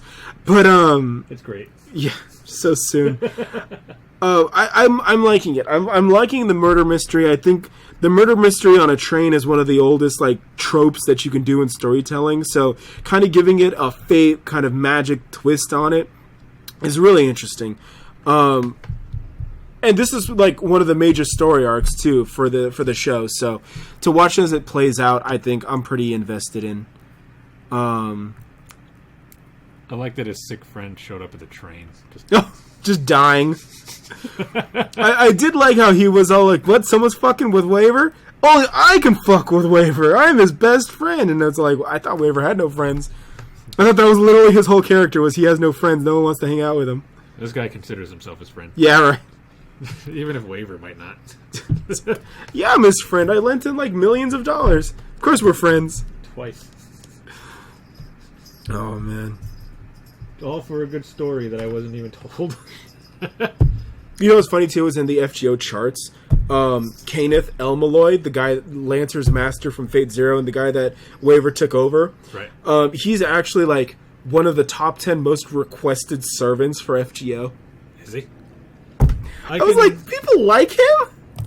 Unironically like him? I guess. Wow. Like Gilgamesh. They're people. God, he's such a prick. He is, but he's funny. No, he's Some not. of the things he says is just funny. He's I'm going mostly off of Fate Grand Caster. Order. Roman's going Yeah, after going off of Fat Caster. Caster Gill. Caster Gill is the one where he's a little bit less prickish, but So I guess I should say I like Caster Gilmore than Archer. so this means that technically we're going to be having two concurrent Fate animes going on at the same time in October, because we're going to have Detective Waiver and we're going to have Babylonia. Is it continuing into October? Detective Waiver? Yeah. I believe so. Let me check this. Gotta make sure. Yeah. So Roman's looking that up. And yeah, it's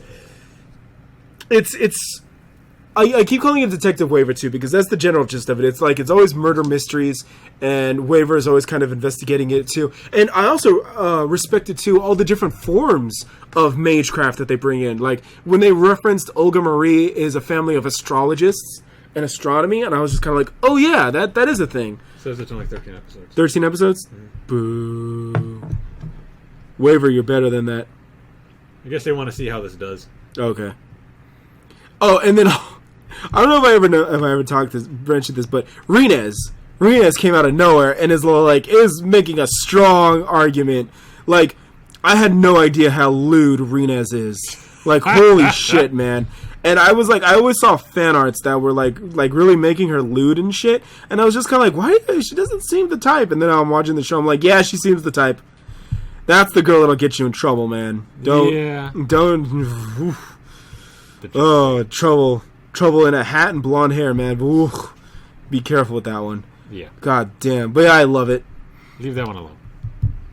Nah, this is me going full Roman here. That would be the chick that I get in trouble with. I'm sorry.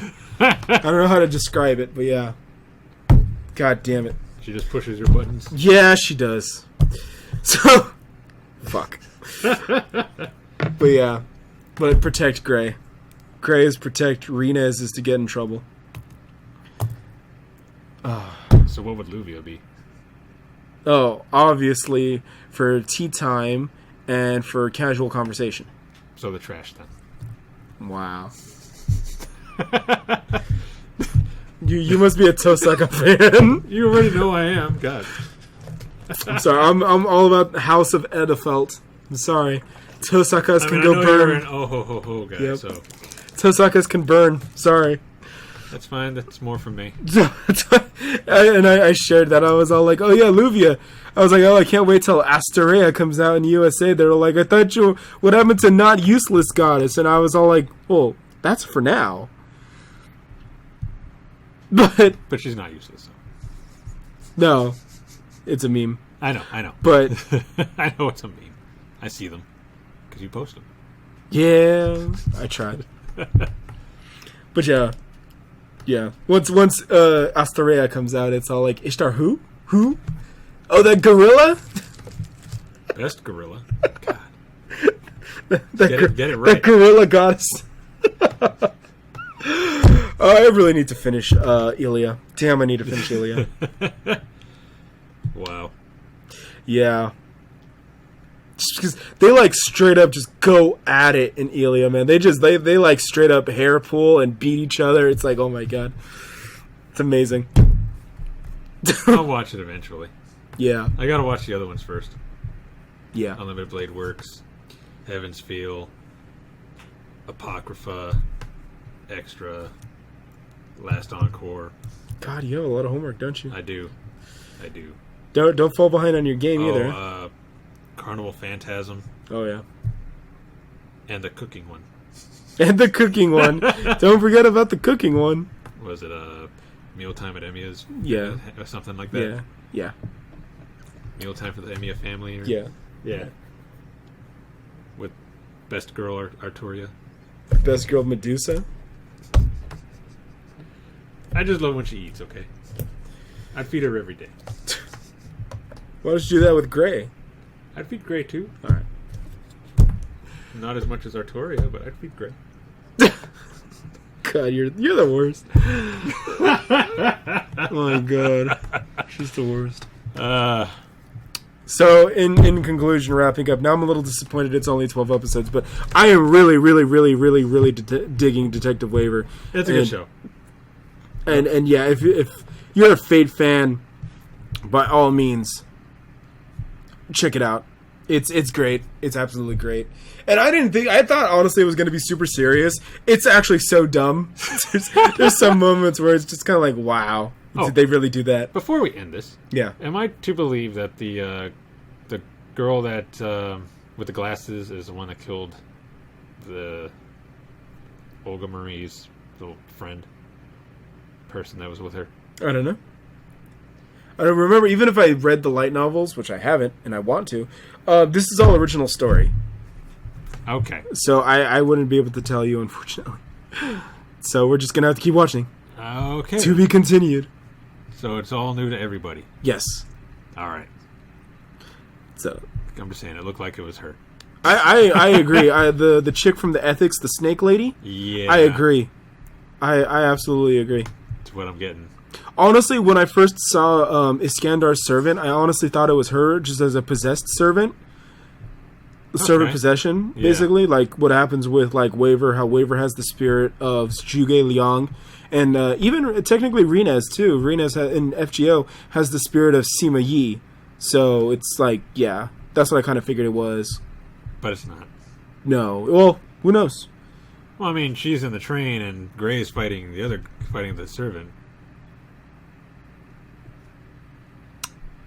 Who knows?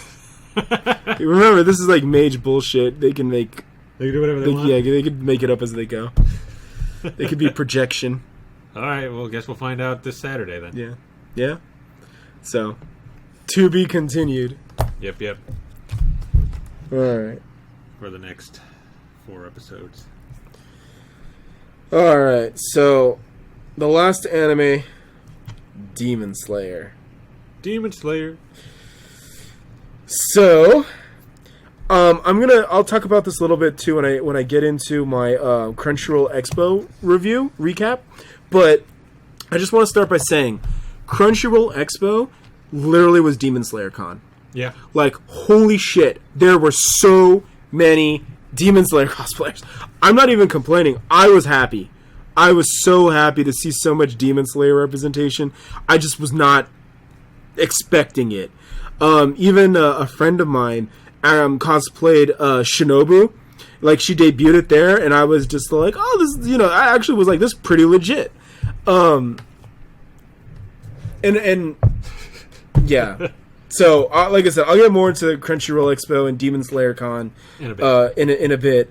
For now, in terms of the anime, something else that I've said, and I'm going to reaffirm this right now, let's not kid ourselves. Demon Slayer is literally Bleach 2019.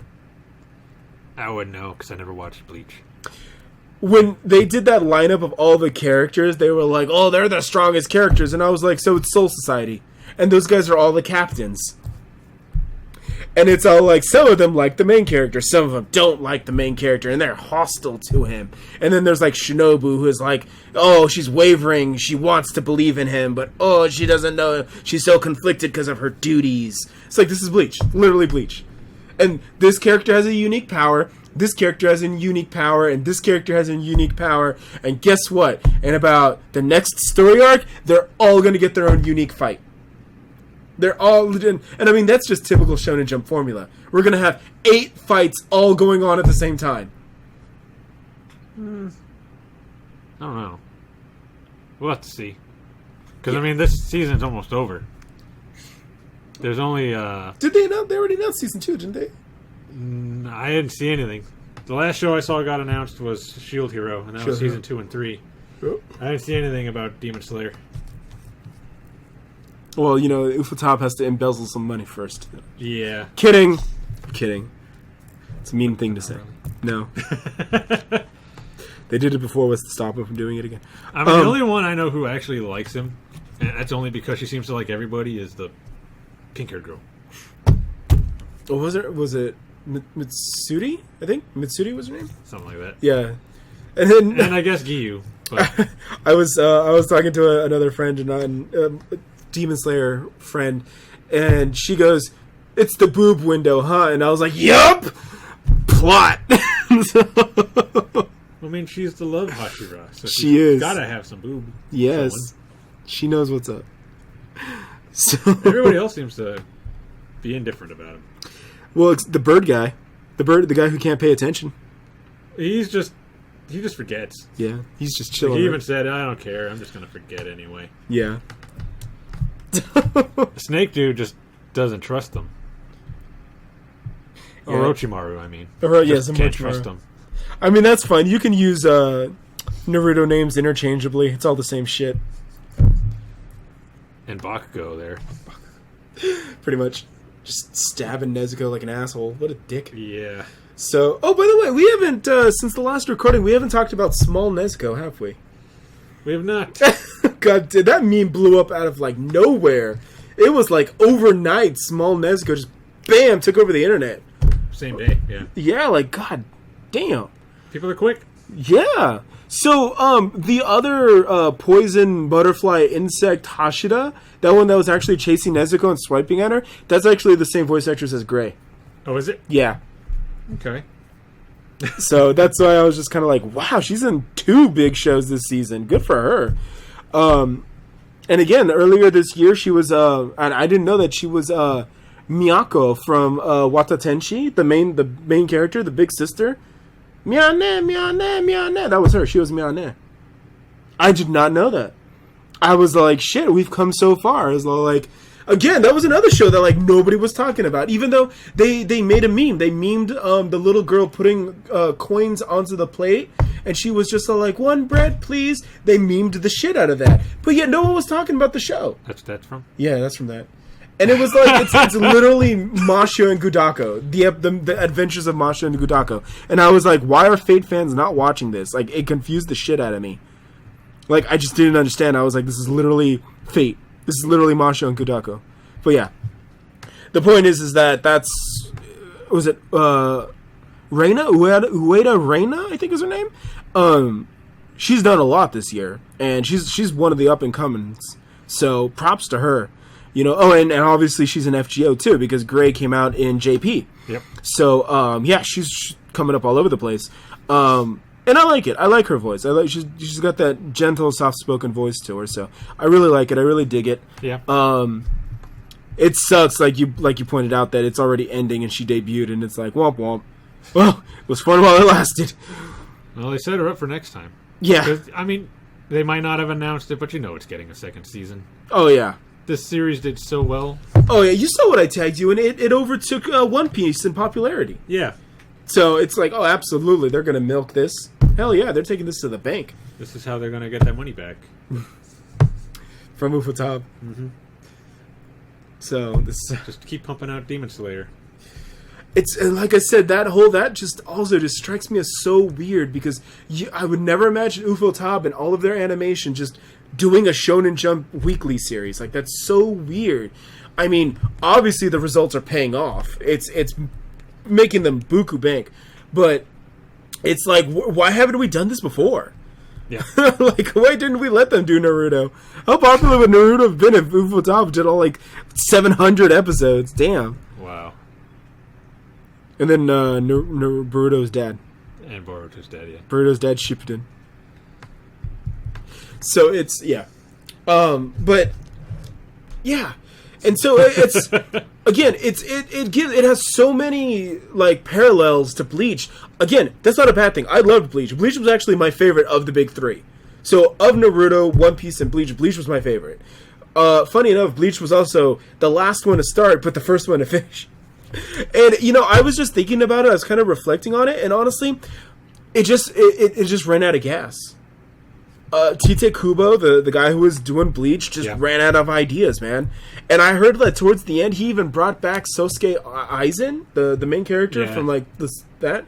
He just couldn't do anything. He just brought him back, and I'm like, it's like wrestling, we don't have anything else better to do. Let's just run with what worked before. Let's just do it again. And it was like, and at that point, everyone was just kind of done. They were just kind of yeah. So it was just kind of like the death of it. But I couldn't get into Bleach. I tried multiple times. Yeah, Bleach was my favorite. Bleach was hands down my favorite. Because it gave me Rurouni Kenshin vibes, but it was also supernatural, like most of the other Shonen Jump stuff was. So that's why I found it was a kind of a happy medium. We have a friend, his name is Will, and Will and I would always have Bleach conversations, and Will's favorite character, Will kind of had a love-hate relationship with Bleach. Like, he read it. Like, he didn't stop. He loved to hate Bleach. And that's why he's like, Bleach is awful. He's like, Bleach sucks. But I love Yami, so I'm going to keep reading it. And he did. He kept up on it. He read it. He was like always on. He would be like, hey, did you read the newest chapter? He's like, yeah, this series sucks. And then we would talk about it. But he was like, Yami was like the 10th ranked big bad guy. Like, you know how we have the demons, right? The lower demons, like, oh, I'm the 5th ranked demon. They had the same thing in Bleach. Sorry. So Yami was number 10. So he was like, the last one right on the cusp, right?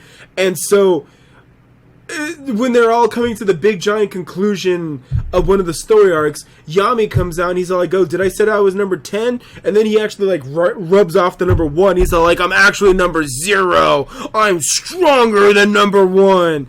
And our friend just laughed. He was just like, see, man, this is such bullshit. He's all like, this stuff is so dumb. It doesn't make sense.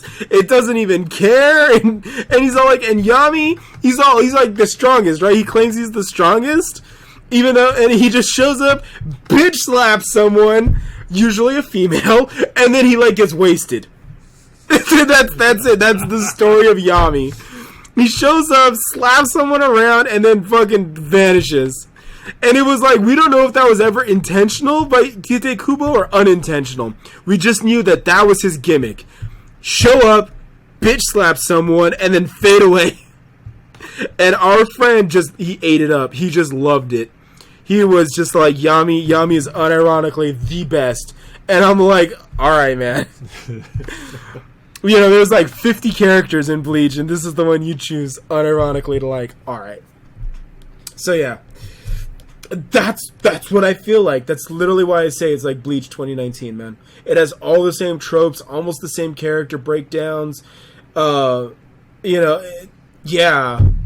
And again, I'm not mad. I'm happy. I actually am really looking forward to more Demon Slayer. And it sounds like it's going to end right as soon as I'm getting like... They introduce all the characters, and it's like, all right, now we're over. You just introduced like 12 people now, and now you're going to cut us off. We'll go read the manga. I don't want to read the manga. Yeah. It'll come back in a year. God. I have to watch Boku Hero. God. Yep. Funny enough, I don't think we've ever talked about Boku Hero on this podcast, have we? No, because we started after that season ended. Oh, okay. So... Strange. Okay. We never got the chance to talk about it. Okay, just saying. So we might end up happening. We'll see. Well, I mean, it's coming back next season. So I actually heard from someone that said Boku Hero is more popular in the States than it is in Japan. Well, superheroes. Yeah. Wouldn't doubt it. Yeah, same. That's what I attributed it to, as well as like superheroes. Also, we should probably get back onto Demon Slayer. Yeah. We've talked about Bleach and now Boku no Hero. Well, because I feel that talking about Bleach is literally talking about Demon Slayer. Because, again, it's the same things. But, yeah, it's like we introduce characters. One is an asshole. He stabs Nezuko. What a dickhead. What a dick. It's like... And then we left on a cliffhanger. And so if in the next episode, Nezuko is all like, walks over and head pats this fucker, I'm going to laugh. I'm going to absolutely laugh because Nezuko just wins all the time. I'm still hoping she punches him at least once. I don't know. I don't know. I think Nezuko is too nice for that. I like how the trainer dude, was it Uchidori or Uchidori? Urokodaki. Urokodaki, thank you. Like that. Yeah. How he had to write a note and he's just so like, yeah, nah, man, they're cool, relaxed, they're chill. That's all, and everyone's just like, well, that's good and all, but fuck that guy. It's like, oh my god, you guys. There was like 4 of them that were way against it. The dude that's got like the fire hair, I think he's the flame Hashira, which makes sense. The dude that's always crying, Stone. yeah. The snake Orochimaru guy, and Bakugo 2.0. They are like dead set on killing Nezuko. Although 2 out of the 4 of those seem to be okay with it now that they've heard that Tanjiro has met the big demon. Michael Jackson. Yeah. Yeah.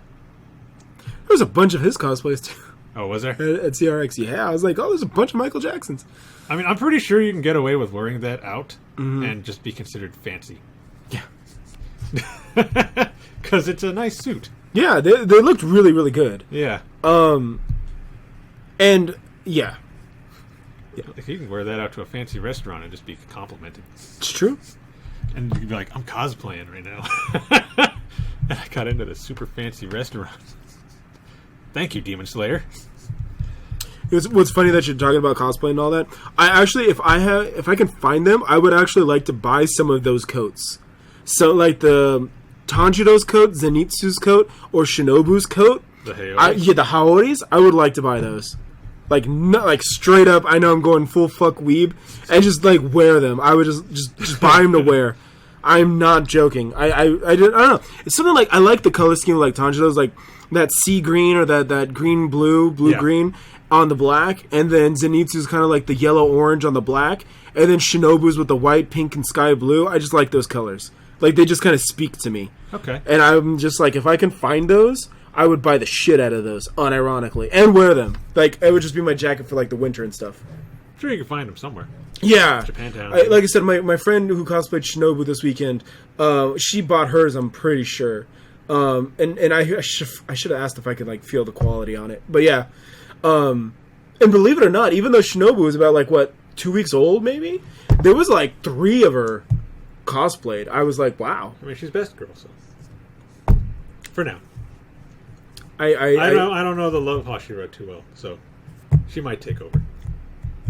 I did respect how she took no shit whatsoever from fuckhead Bakugo? That guy. No, the shaggy haired dude, black hair, the guy that saved Tanjiro. Oh, Giyu. Giyu, yeah, Giyu. Shinobu took none of his shit. I was like, goddamn, Shinobu's kind of a savage. I was impressed. I was like, okay. All right, I can see it. I believe it. I'm a fan. I don't know if I would go so far as to say best girl, but I'm not saying she's not. Like I said, I'm saying I need to see more. I seem to like the weird ones because I kind of felt that way after she said she was going to torture that demon for every person she killed. Oh, by all means, I love Hayami Saori. I mean, Hayami Saori, is fantastic, absolutely amazing. Go watch Kakigurui if you want to see Hayami Saori go crazy and still get a boner. But Shinobu is like competent, It's like she's insane because she's in control. Yeah. And even then, I wouldn't even say she's insane because you can still see, like, when they took Tanjiro to the headquarters, and she's like, everyone shut the fuck up, let him talk. Let's hear his side of the story. Let's see why he's doing this. And everyone's just like, oh, fuck this guy, he's breaking the rules. And she's just like, guys, relax. Let's find out, have some water. So, yeah. It's like she's not as crazy as it seems to be. She's pretty well composed. It's just when she's fighting demons, it seems. Or gonna kick a colleague in the face with a knife. Well, I mean, he put her in a headlock, so it's kind of like he had it coming. It wasn't even a full headlock. She had it blocked. Yeah. Because she had an arm up like this. Yeah. So that was kind of weird too. I was like, wait, is he gonna DDT her? Just fall backwards, just boom right into the dirt? What is that? Okay, Demon Slayer. But yeah, again, that's I hate to say it, but that's the same thing that happened in Bleach. Some of the other guys that were like the main character, Ichigo, they were like, he's kind of an asshole, fuck that guy. And some of the other guys were like, well, I like Ichigo, he's misunderstood. So it was like, it divided all of the quote-unquote good guys. But then at the end, an even greater evil came out where they all had to band together, and then, yeah, Shonen Jump. Well, again, right now the only ones who kind of like him are Giyu. Yeah, but Tanjiro's gonna win everybody over. Don't worry, okay? I'm not saying he's not going to. He's won everybody over. He's gonna win them all over. They'll all understand. But it's not him that they're trying to get one over. It's Nezuko they're trying to get one over. Because so far everybody just seems to want to kill her, except for Love Hashira, because she's just gonna follow whatever the master says. Yes. And Giyu. Giyu doesn't want to kill her. Yeah, because Giyu knows what's up. Shinobu didn't have a response. So I'm not sure. I think she's still on the fence. Yeah, I think she's still, like I said, she's still trying to play it out. She's trying to see what's up. She hasn't formed an opinion, which again goes to kind of the in control kind of an aspect. Yeah. The rest of them, though, are like, let's just kill her. What a bunch of dickheads. And him. For breaking the rules. And I'm pretty sure some of them would want to kill Giyu, too, just because he was hiding them. Like, he didn't say anything. And protected them. Shit's getting crazy, man. So, yeah. I just know when I saw the cliffhanger, I was like, well, we know they're not killing her, so I'm not worried about nothing. Yeah, you also have to give it up to Nezuko, too, because Nezuko didn't just, like, flip the fuck out as soon as she got out of the box. She looks pretty pissed, though. Yeah. But I would be, too, after getting stabbed 3 times. You know? It's like, you don't even know what's going on. You're just getting stabbed. It's like, I'm just doing my box, man. I'm fucking taking a nap. Some dickhead is, like, stabbing me, man. What the fuck? And he's pouring blood on me? Yeah, what an... shit tastes nasty, too. Not that she knows. She hasn't had any. Yeah, right? Like, we've never even seen her, like, drinking blood. She hasn't. Yeah. As far as we know. Yeah. Yeah. Yeah. I don't know. Like I said, I don't read the manga, so I can't tell you what's going to happen, but I do. I'm curious. Want to see what's the reaction about to happen. And again, too, once again, going back to the general nature of Shonen Jump shows, I want to see actually how all of them fight. So, because right now we're making just generalized statements like, well, he looks like a jackass, and he looks cool, or she looks cool, and he just got a drop. Nice. Don't mind me, I'm grinding an FGO as we're doing this podcast, and I just got a Craft Essence drop. Number 3. Alright. Anyways, yes, Nezuko's amazing. So, yeah, I want to see all the guys fight. I want to see all the Hashidas fight and to kind of make a judgment, too. Because, again, it's also kind of like what they did, too, again, going back to Bleach. They'd lined up all the characters, all the captains and sub-captains, and you're like, oh, that guy looks kind of cool. That guy looks interesting. What's this guy? Oh, this guy has, like, a mask on. What's this guy? Oh, yeah. And then they start fighting, and you see their abilities, and you're like, okay, that guy's not that cool after all. Okay, that guy's pretty cool now. That guy who I thought was lame is actually pretty badass, so it's like that. Kind of wondering how the Love Hashira fights. Like, what does she do? Does she, like, kill them with kindness? Yes, she holds the door open for them all the time. That's sexist. You saying she doesn't need a demon slayer to hold the door open for her? I'm saying that he doesn't need her to hold the door open for him. Interesting. But yeah. I agree. I want to see more. Even with Shinobu, I want to see Shinobu fight some more. So yeah. I want to see how much more the poison shit can come out. And you know, and I was actually thinking this too. I was reflecting on this. I even wanted to see Zenitsu fight some more because I was like, you know, he's gonna bust out another like lightning form. You know, even though they're like, oh, he only knows one form and all that. Yeah, but watch him do like lightning form 1, 2.0, and then he like does like fucking a lightning tree or some shit. So because again, Shonen Jump. Well, he also did get struck by lightning in a tree, and he needs to dye his hair back. I don't think that's how it works. I love that joke. I love that joke. Change your hair back. This is my natural hair. Oh god, I love that joke. I'm sorry, poor Zenitsu. Like I said, him too. He's been growing on me. He really has, and I know he's doing his best. And there's more and more Zenitsu memes coming out, and I'm just kind of like, wow. I sent Roman a picture, and I'll talk about it in my CRX segment coming up. The like one with him screaming. Yeah. Okay. But yeah, yeah. I think we're in a good spot right now. I think that it's about to get more interesting. I think we're going to learn a lot. And yeah, I'm sorry, but I'm just going to keep making Bleach references. And again, if you guys agree or disagree, if I'm completely missing something, let me know in the comments. Like I said, Roman is right. I did go off on a tangent about Bleach, but that's because I liked Bleach, which is why I like Demon Slayer so much. Like it's the second coming of Bleach. The thing too, the big change though, is I found Ichigo, the main character of Bleach, insufferable. I thought that he was like an isekai character without even being in the isekai. He was just strong for no reason.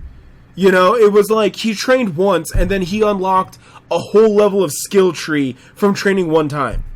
And I'm just all like, that's impossible. Even Goku got his ass kicked for all the training Goku did. Every time. What's up? Every time until he goes back and trains again. And Ichigo just never had that. Ichigo like never struggled. He never had that struggle. It was all like, he comes out, he goes into Soul Society, right out the gate, he's beating up a captain.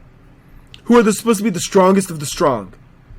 And I'm like, blah. But with Tanjiro, we don't have that. Like, you saw Tanjiro go into training for 2 years, right? And he comes out, and Tanjiro still gets his ass kicked. But he still wins. Yeah. Even though lately there's been a couple of fights that he hasn't won, but he still fucking puts up a damn good fight. Because technically he didn't beat Rui. No, he did not. But that's all right. He had Giyu to back him up. Yeah, he put him down though. I mean, that's saying a lot. And Tanjiro's dad too. Yeah. Tanjiro's dad's Haori was also pretty cool too. The red one, that was also a pretty badass Haori. God damn, if anyone out there knows where they're selling them, if I could buy them from like Redbubble or something, I will fucking buy them. Please let me know. I'm in the market for Demon Slayer Haoris.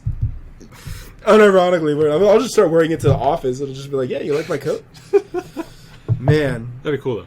I know, right? Like, the jackets are really cool. So, damn. That is one thing I know I wasn't alone with, though. Like, Rui. Mm-hmm. Despite how much I hated him throughout that whole arc, mm-hmm. I did feel bad for him when they told the story. Yeah, when you understand why he did what he did and all, yeah. And I don't know if I tagged you in that meme, but it was like, nobody, no one at all. And then it was like Tanjiro when he learns about a demon's backstory, and it was crying Peter Parker from Spider-Man. Didn't I tag you in that? Maybe. I think I tagged you in that. Okay, that was you? Okay. That was me. So I was ahead of you on that one. Yeah. Yeah. So it's like, you're not wrong. It was like, Demon, all I wanted was to be loved. Tanjiro. Crying Peter Parker. Yeah. Crying Peter Parker. They're not wrong. So like, no, treat them like a person. They're a fucking demon. They killed like hundreds of people, but they were a human. Wow. But they still get me. They still make me feel bad for them. Yeah. Which, again, is an interesting take on the Shonen Jump formula, too, because it's also, like, in other Shonen Jumps, it's all like, we beat the bad guy, that's it. It's like, the bad guy's dead. Like, fuck him, he's you're gone. not supposed to feel anything for the bad guy. Yeah, how many people cried for Cell in Dragon Ball? Me. How many people wept for Orochimaru in Naruto, Well, he technically didn't die. Well, when he got his ass kicked. Who felt bad for him? I did. No. I was like, you can't sell that, man. No, even you can't go that far. But yeah, all these villains are just kind of like, oh, I'm so sympathetic. I think the only one in Naruto you're supposed to feel bad for was Pain. I don't even watch Naruto, so I don't even know why. Or why not. They actually did his backstory. I can't remember, though. It was a while ago. Got it.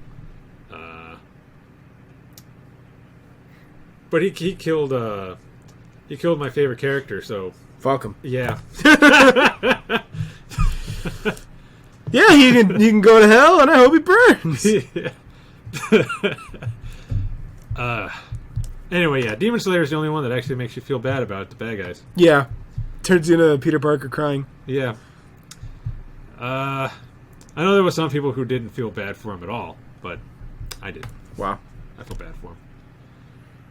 Yeah, you know, I have an issue with that. I don't typically like villains that are like sympathetic, like you're supposed to feel bad, but it's kind of like that's why I like characters like Shinobu who go like Frank Castle Punisher, and it's all like, but you know, I didn't mean to do it. I didn't mean to. It's like, yeah, but you just killed like 8 people back there. But I had to. But did you have to disintegrate them? Yeah, it's like, yeah. That's why it's kind of like some of these guys. So I don't. You're a bad guy. You know, you're a bad guy doing bad things. You got to go down. Well, she was just a bad person. Yeah. A bad demon. Yeah. Because, I mean, she turned in that one girl who wanted to run away to Rui. Mm-hmm. Got her burned up by the sun. Yeah. She basically lied about how many people she killed. Yes. And then she was just trying to get out of it by like saying, "Oh, I was made to do it." Okay, yeah, you were made to do it. Like you were made to turn that girl in for trying to get away from him. Sure. Yeah, that's why it's like. I didn't feel any sympathy for her at all. So sometimes you just can't. I want my bad guys to be bad guys. I want them to be just evil a-holes, so I don't feel bad when they get their comeuppance. You know. Again, that's why I love Punisher so much, is because when he puts someone down, they deserve it. They had it coming. Mm-hmm. So. Oh well, I mean, like Tanjiro said, he'll fight his hardest to kill a demon because they've killed people, but if they show remorse or anything, he's going to show them a little compassion. Wuss. But he'll kill them. He doesn't care. He'll care. He'll kill them. But he'll feel bad about it. I'm gonna do my job, but I'm gonna feel bad about it in the morning. And I think everybody started to realize that Tanjiro's dad might have been the guy that fought the main demon. The Demon Slayer. Based off of the earrings. Makes sense. Mm-hmm. Because, I mean, they never showed his face. And he knew a breathing technique. The Hinokami breathing technique. I wish they'd make an anime about Tanjiro's dad, and they should call it Tanjiro's Dad Shippuden. I'd watch it. That'd be funny. No, I'm pretty sure that the dad is going to get an OVA or a movie, or that might even be the Demon Slayer movie. Will be what he did. That'd be interesting. So, and if they ever do something like that, I would love for it to get a theatrical release. I will definitely pay Ufotable money. Oh, especially if it's a movie, it's going to be fucking insane. If you think the show has got great animation. Yeah, wait until... It has, like, movie budget. Yeah. Crazy. All you gotta do is watch their Fate stuff. Right? Which I haven't yet, except for Fate Zero. They did Fate Zero, right? Yeah, they okay. did. I don't want to sound like an idiot. No, Fate Zero, Unlimited Blade Works, Heaven's Feel 2, Kado no Kyokai. That's all them. And out of that, I've only Oh, seen and Fate Zero. Emiya Gohan. Cooking They show. did that too? They did that too. And all I've seen is Fate Zero. And the Stay Night. That was it. That's all I've seen, and Waver now. Well, you've seen Zero and Waver, you're good. Okay. But, yeah. Yeah, so, I mean, obviously, this segment, I think, went on very long because Demon Slayer is still the most popular show. And I hope it comes back as soon as it's finished. I hope it comes back soon. Like, soon. Yeah, hopefully they do what they've done with, like what they did with Slime and Isekai Quartet, where at the very end they just say, Season 2, coming soon. Yeah. It's like, yes! Yeah. Because from what I hear, the next season should be pretty insane. Of Demon Slayer? Yeah. So it's going to be all the fights? I guess so. Yeah. Because, I mean, again, Shonen Jump history, Shonen Jump formula tells you that's what they're building up for.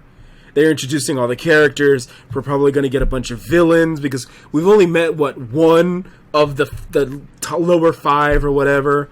And we've just been introduced to, like, 8 characters who can all fight. So we know big fights are about to come down.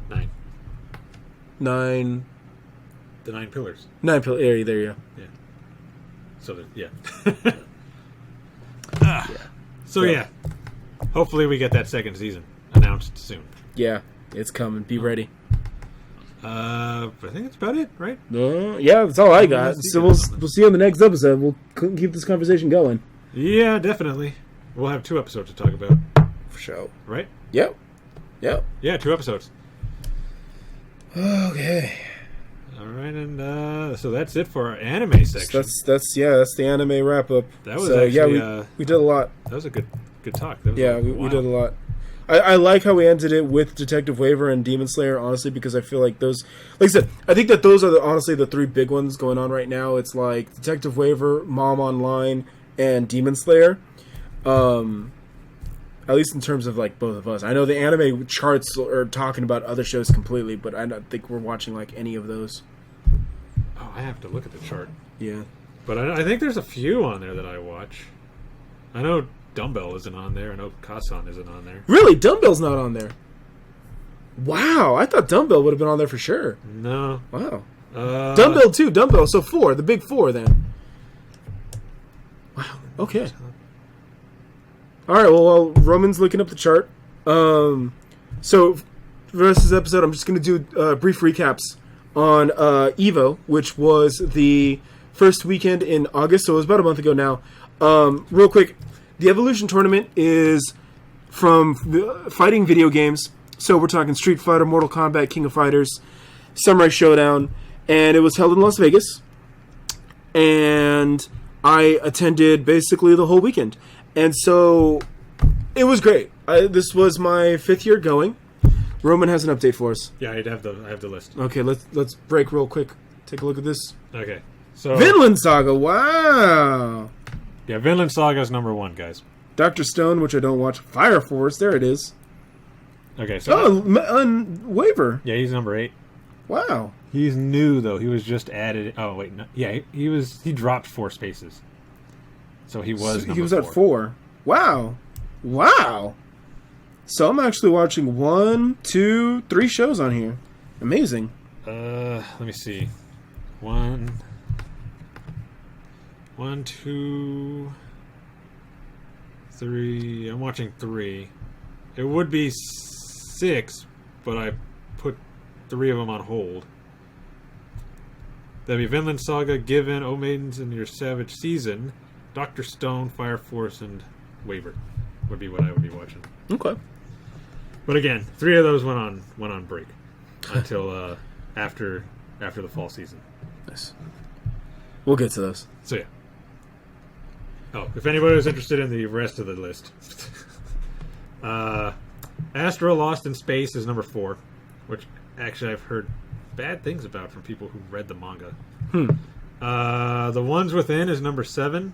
A Certain Scientific Accelerator is number 9. And something called Copcraft is number 10. Yeah. Interesting. So there you go. That's your top 10. All right. Didn't give any numbers, but yeah. Those are the shows. All right. All right, so go ahead. So EVO, yeah, EVO was in Vegas first weekend in August. Biggest international gathering of fighting video game tournaments, and so there was Street Fighter, Samurai Showdown, Mortal Kombat. What else do we have? BlazBlue Cross Tag, Tekken 7. Bunch of games going on, and those are only like some of the games that made it to the main stage. There was also multiple miniature tournaments. Some were like just held like between people, and EVO just kind of gave them desk space. They gave them a table, and they just kind of had their own brackets and tournaments going on, and then they just kind of did the prize money. Like everyone threw in $20 to participate, and then the winner would take the pool at the end. So there was tons of those going on. I took a lot of pictures, so I got to get those up on the Mystics Instagram, so those will be coming up pretty soon. But all in all, if you're interested, if you're a Street Fighter fan, or if you're King of Fighters, I know that as of this recording, we did see Terry Bogard get announced in Smash, which has me kind of like, okay. Yeah. Interesting choice, but hey, whatever. Geese is in Tekken, so why not? I recommend checking it out. I absolutely do. There was a very large artist alley. Like, they have vendors, and vendors are selling, like, video game-related stuff like fight sticks or fighting stick bags, t-shirts, apparel, figurines. Like, Arc System Works is there with their booth, and they're always selling zany stuff. They were displaying the Kill la Kill fighting game. They had that out there. And what else? Nintendo was out there. Nintendo's demos were Mario Maker, though. The new Mario Maker. Oh, yeah? And, like, Tetris 99, I guess? A new Tetris? Yeah, the new Tetris. It's like Battle Tetris or something. Battle Tetris. But yeah, that was out there. Okay. And yeah, and then the artist alley was really affected, too. I picked up a couple of things that I didn't even expect to. And I also was, like, kind of in awe that the artist alley in a fighting game tournament or a fighting game event was just surrounded in Fate. Like, there was so much Fate. I was like, well, I guess if you want to make money, right, you go with what's popular. Yeah. So it caught me off guard, but I did end up picking up some things. And yeah, and then we attended the grand finals on Sunday. We saw Harada piss off everybody by making them believe that Solid Snake was going to be in Tekken. And it was a stupid meme joke, and everyone got riled up. And it was like, Harada's a troll. You guys know this. Why, why would... Oh, God. Why would you believe him? Yeah. Why would you even listen? Well, yeah, honestly. They leaked all of the Street Fighter V the next season. They leaked all of that before Capcom got a chance to announce it, which was kind of fucked up.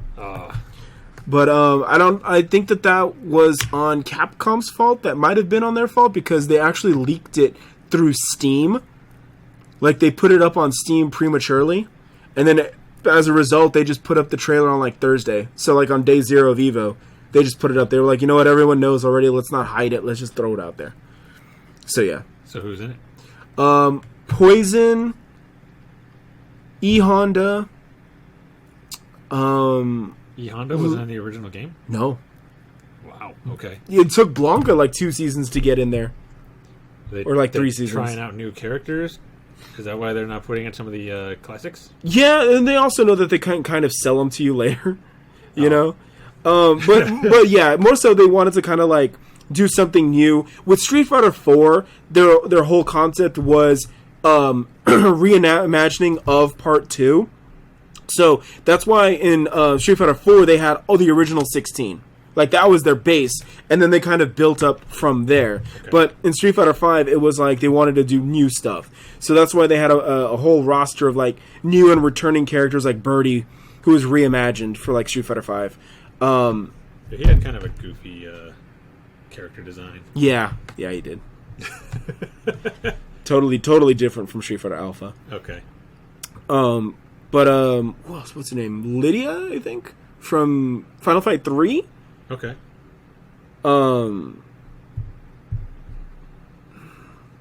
Yeah, it was her, Poison, E Honda, and I think one more. I can't remember. I honestly can't remember. Well, let's see. All right, but yeah, they announced that, and there were other moments too, like when Arslan Ash won Tekken 7. I thought that almost actually made me cry in my chair, especially since I watched the video. I think it was randomly on XQC's channel because XQC was just playing Tekken 7, and they were talking about Arslan Ash. And I was just listening to how he got stranded in the airport during EVO Japan. And I was like, I've been there. I've been stuck in airports before internationally. Broke. And it's fucking miserable, And it sucks. It sucks. And it breaks your spirit. And, he did all that. And he won EVO Japan. And he won EVO Vegas. So, all the props in the world to him, too. And the fact that... he did it so convincingly. Like, he just beat the Koreans, and the Koreans were assumed to be god tier. You know, like, no one beats the Koreans. Like, Nii was making the ranking charts. Like, he was the one who was telling everyone, oh, this guy's good, this guy's good, this guy sucks. And Arslan Ash just comes out and just punks him, just embarrasses him. And Arslan Ash is just like, yeah, everybody in Pakistan fights like this. And so, I like how Nii was just like, yeah, so I'm going to Pakistan now. He's like, I'm going to go train in Pakistan. And so, yeah, it was like that. Also, Cassandra got announced in Soul Calibur. That was really interesting. Oh, and in Blaze Blue Cross Tag, we got Yumi from Senran Kagura. I was so excited because I'm a huge Senran Kagura whore. In which game? Blaze Blue Cross Tag. Oh, okay. That's the one where it's like Blaze Blue, Persona, Under Night In-Birth, Ruby, and now they also introduced the World War II fighting game. I don't know what it's called. I think it's like Blitzkrieg something, I think. Okay. And then they announced Yumi from Senran Kagura. So here's the thing. They data mined the game. They data mined Crosstag like months and months ago. Maybe even when the game came out. They data mined it. And they heard the announcer actually say, like, Senran Kagura. Like, the announcer's voice was like, Senran Kagura, like that. And so we knew that Senran Kagura was in the game in some capacity. We just didn't know how. Right. Like, for all we knew, it could have just been like a stage. But no, it's actually Yumi from Estival Versus, which means she has her like full-on released form and all that, where she can go full-on Super Saiyan Ninja Shinobi. So I'm pretty excited. And then they introduced Neapolitan from Ruby. That's the chick with the pink and the brown hair. Okay. So she's, because Ruby hasn't had a DLC character. Like, all the other franchises have had DLC characters for their games, right, but Ruby didn't. It was just the 4 Ruby girls. So Neapolitan is the first new character coming from Ruby. And then they still said that there's still more characters coming out. So okay. So Cross Tag is literally becoming Mugen. They're just throwing characters in there. It doesn't even need to make sense anymore. So yeah. So they're just grabbing from wherever and just put them in the game. Yeah, I've always, since I played Senran Kagura 2 on the 3DS, I said I want Arc System Works to make a Senran Kagura fighting game. Like, the Senran Kagura franchise has like almost like 40 characters now, and I was like, they need to make, and it's an anime game, franchise. I was like, Arc System Works needs to make a fighting game out of this. If anyone can do it, if anyone could take all these characters, make it balanced and fun, Arc System can do it. And right now, it's not a full-on just Senran Kagura fighting game, but I'll take it. I will absolutely take it. I'm hyped for Yumi to be in there. Yeah, I'm excited. I'm excited to see Yumi. Senran Kagura is so underrated. What's up? Okay, so it looks like it's just those 3. It is those 3. Okay, it's just those 3. Okay. Yeah. I'm surprised that they went with Yumi, because normally Asuka is the main character of Senran Kagura, but because it's Estival Versus, and Estival Versus, Yumi was the main character. I get it. Okay. Yeah, I understand. I get what they're coming from. All right. But yeah, and then on top of that, all the other stuff was like, well, on Saturday, I was actually talking to Munchakoopas. So apparently, the guys that make Shovel Knight are doing a special mode in Shovel Knight that's going to be like free-for-all Smash Brothers. So they're literally making a mode where it's Smash Brothers Shovel Knight. And so Munchakoopa was there. Munchakoopa is a speedrunner from GDQ that actually runs Shovel Knight. And so he was just kind of there promoting the game and all that, and I just started talking to him, and I was like, yeah, man, I've just been interested in Shovel Knight. I keep seeing it come up on GDQ, and I know it's kind of like Castlevania, Mega Man, and it has the world map of like Super Mario Brothers 3, so I'm interested. Those are all games that I like. So I want to check it out. He's like, oh, you've seen GDQ, then you've probably seen me on Munchakoopa. And I was like, for real? And so he actually has run Shovel Knight, speedrun Shovel Knight, and he did the Spectre Knight DLC at GDQ's, and I was like, alrighty then. And so yeah, I was just kind of chopping it up with him, and it was really interesting. I asked him, I was like, Shovel Knight has been doing collabs for a minute now. Like Battletoads showed up in Shovel Knight, and I was like, how does that work? I was like, do you guys go and say like, hey, do you guys want to use Shovel Knight, promote Shovel Knight? And he's like, actually, it's typically the opposite. People come to us, and they're the ones that say, hey, can we use Shovel Knight? And it's like, interesting. So I often say like 95% of indie games are usually ass. Like, I'm sorry. I know, I apologize, sorry, but also not sorry to indie game devs that are busting your asses out there trying to break through. But most of the games are just like platformers, avoid the spikes. I don't know how else to say it. I'm sorry, and if your game is legit, if your game is like Billy Badass, and it's getting drowned out just because there's so much shovelware, I feel bad for you. I do. But you're probably in the 5% of good indie games, because 95% are shit. And Shovel Knight, though, is an exception. Shovel Knight, Castle Crashers, those are some of the exceptions. I would say Undertale, but I don't like Undertale, but that's my opinion, doesn't stop the game from selling. Yeah. So, Undertale is another success story. So yeah, but I asked Munchakoopas, I was like, I haven't bought Shovel Knight, so should I go buy it? And he's all like, well, if you haven't bought it yet and you like collector's editions, which I do, he said just wait. So it sounds like they're going to do another all-inclusive collector's edition, which is going to have like the base game, Spectre Knight, all the other, because I think they said they wanted to do all the Knights as DLCs, like they were going to all get their own stories. Okay. Yeah, and then the Battle Royale mode, the Smash Brothers mode, and it's all going to be included in one collector's package. So he suggested to me that I hold off. At the same time, too, I'm kind of paraphrasing, so if I completely misheard him, I do apologize. I don't know if he was speaking to me in any sort of official capacity also as well, but, I trust him because, he speedruns the game, so he seems to be working hand-in-hand with Yacht Club Games, so, props to him, and I appreciate the help. I'm definitely going to check out Shovel Knight.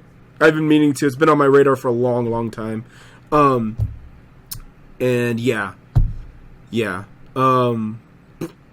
It's hard too, because while I was talking to Munchakoopas, our other friend who dances actually got into a break dance battle over by the DJs. There was in the indie game area, there was a DJ kind of just doing his thing, playing music, and our friend just started doing like this breakdance battle with some other dude. They literally formed the circle.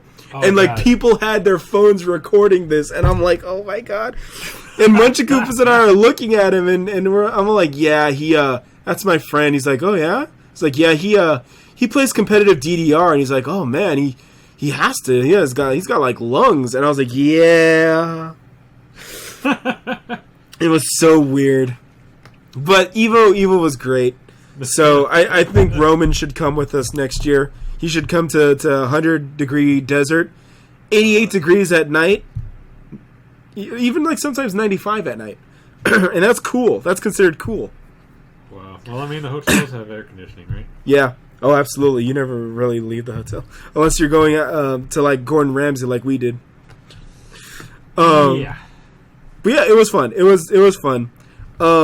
Personally, I would like to check out like CEO or Combo Breaker, because like I said, this is my 5th year going to EVO, so I would like to try out one of the other like video game tournaments. But we'll see. We'll see what the fates have in store. Yeah. Oh, Bonchan, also shout outs to him because he finally won Street Fighter. Oh. So I don't know who that is. He got so close a couple years ago in Street Fighter 4, and then the French dude beat him. Ah. So this was kind of like his redemption arc. The one thing the French is good at. Street Fighter. Yeah. Sorry, yeah. I'm joking. Or is he? Yeah, or am I? But yeah. Yeah, there was moments. There was lots of moments. Yeah. Oh, and a year ago. So this year we got our revenge. Goichi beat Sonic Fox in Dragon Ball Z.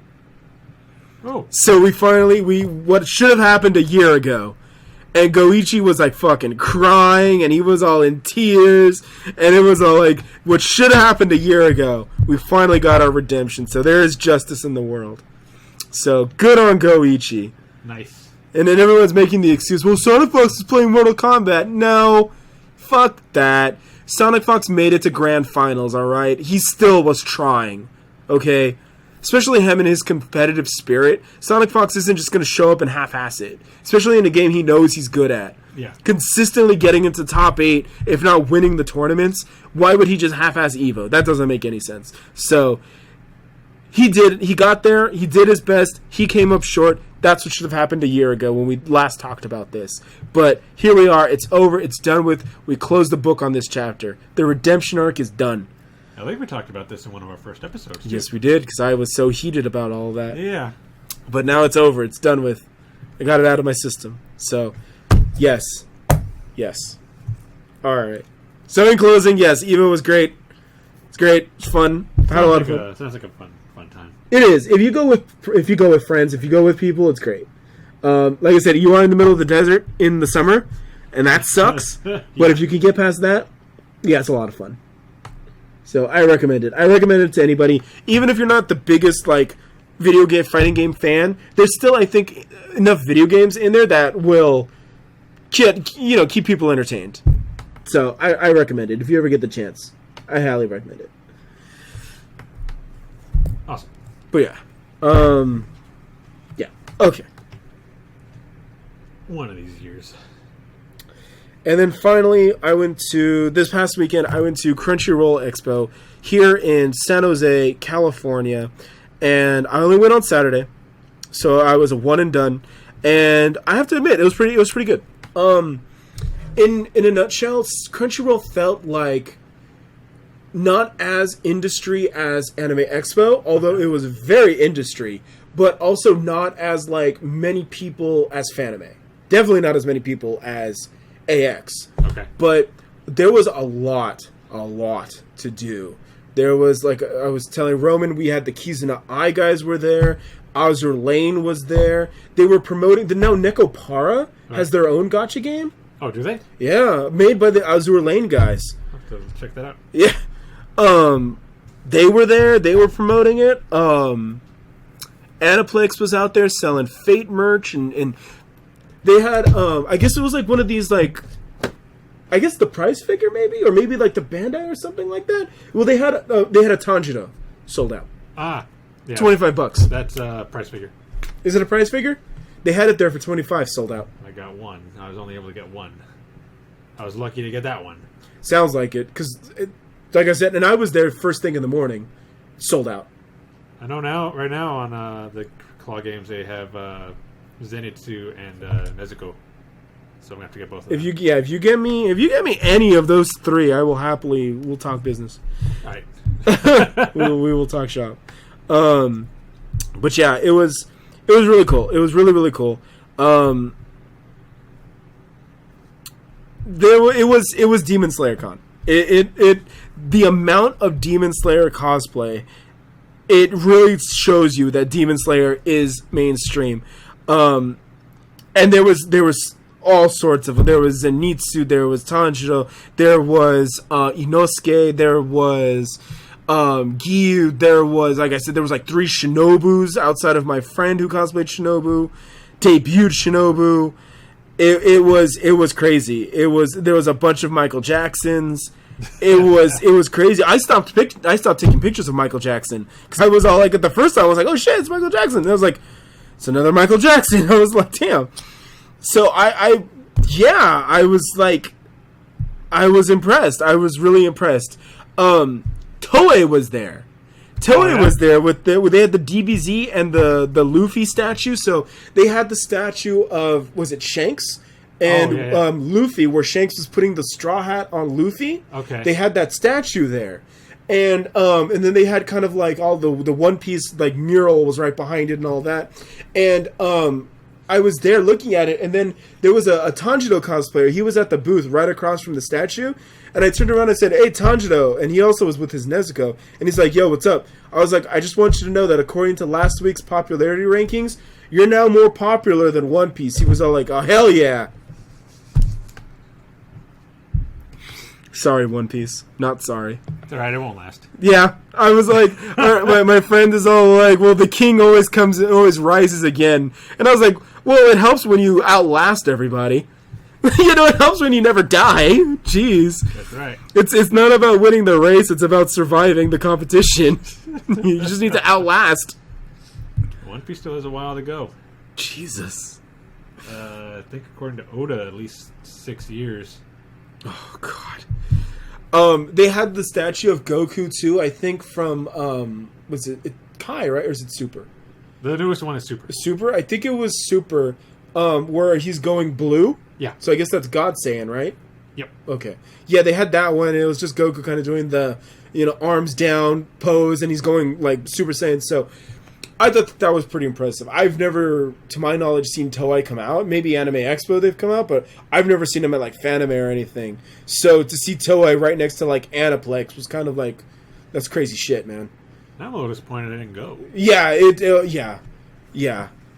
I think in especially it's literally at the Con Center at the San Jose Convention Center. Why not? Yeah. It is. There was a bunch. There's a bunch of industry. The artist alley was ridiculous. The theme was city, and so what's funny was that they actually had like the subway sound effects always playing, like doom doom doom doom. They actually had those always playing. And they were like, next train coming in 5 minutes. It was like, wow. Yeah, they had the cinema. The cinema, they had like two. They had one which was like panels. Okay. And then they had a stage or they had a cinema where they were actually showing movies. They showed one of the Dragon Ball movies and then like a couple other ones. Was it Dragon Ball Super Broly? We don't talk about that movie. That was the newest one. So. We don't talk about that movie. We don't talk about that one. I still do because that was amazing. But we don't talk about that movie. I only watched the that movie is tainted, homie. I know. I feel so bad for you because every time I'm reading Dragon Ball Z news and Dragon Ball Funimation news, I'm always thinking about you, and I'm like, poor Roman, man. This is his franchise. This one, Bardock. Bardock. Oh, and they had Fusion Reborn too. Okay. Yeah, these are old, isn't it? These are old. Yeah, this one was a TV special. Okay. And this one I think was movie 12. Okay. Yeah, movie 12. Okay. Yeah, they made this newspaper thing too. Instead of like getting a guide or one of like those magazines that like Fanime or AX would give out, they made their whole thing a newspaper. Goes with the city vibe. Yeah, it goes with the city, exactly. And they actually had like newspaper dispensers. So, you would walk in, pull the thing down, pull the glass down and grab one out. Yeah. That's pretty cool. Yeah, it was pretty wild. And you wouldn't expect it, from like just like Crunchyroll Expo. It's like, oh. But no, they actually went very deep. The only trade-off, I think, is Exhibit Hall closes at 7. 7. 7. At 7, it all shuts down. Everyone get the fuck out. We're closed. That sucks. Yeah. Well, I mean, it's not Fanime. No, it's not. They're open it's 24 hours, pretty much. It's not. But the trade-off is they had free arcades. They also had an arcade. Everything was free play. And I think those went on. Those went on, I think, until like 10 or 12. Okay. So because there was also still like the rave, I think, was there, and then they were still showing movies, and I think there was still a panel or two. So there were other things going on. They just shut the exhibit hall at 7, and that's always been like that. That was like that last year too. Yeah. Oh, you went last year? I did go. Okay. I also went just for Saturday last year, but I think that in terms of things to do, I think there was a lot more to do this year. Like I said, I got Asakura Yu's autograph, but Junji Ito was there. One of the voice actors, I think, was like James from Pokemon or something. Because I saw some dude who actually had a standee of James, and I was like, what? And I guess he was going to get that autographed. I hope he did. Yeah, James from Pokemon. Yeah, it was... Was it what's her name from Shield Hero supposed to be there? Oh, Bitch. Yeah. Bitchy. Yeah, I missed all of that. I think it was either on Saturday in the middle of the afternoon or if it was on Friday. Friday was Zombieland Saga. Oh, So yeah. they had the voice actresses for Sakura and Saki were there on Friday. And it's all like, oh, well, they're going to rap battle, right? So, and of course, I completely missed that. Because I was like, fuck. and I didn't want to take a day off, so I was like, nah, Right. I'll just catch it on like the recap or something. I need the money. Yeah, gotcha doesn't pay for itself, Nope. Basically how I am. I need the money. I can't take a day off Rip. because YouTube's not giving me anything. So it's true. I get like maybe $100 every 7 months. Oh jeez.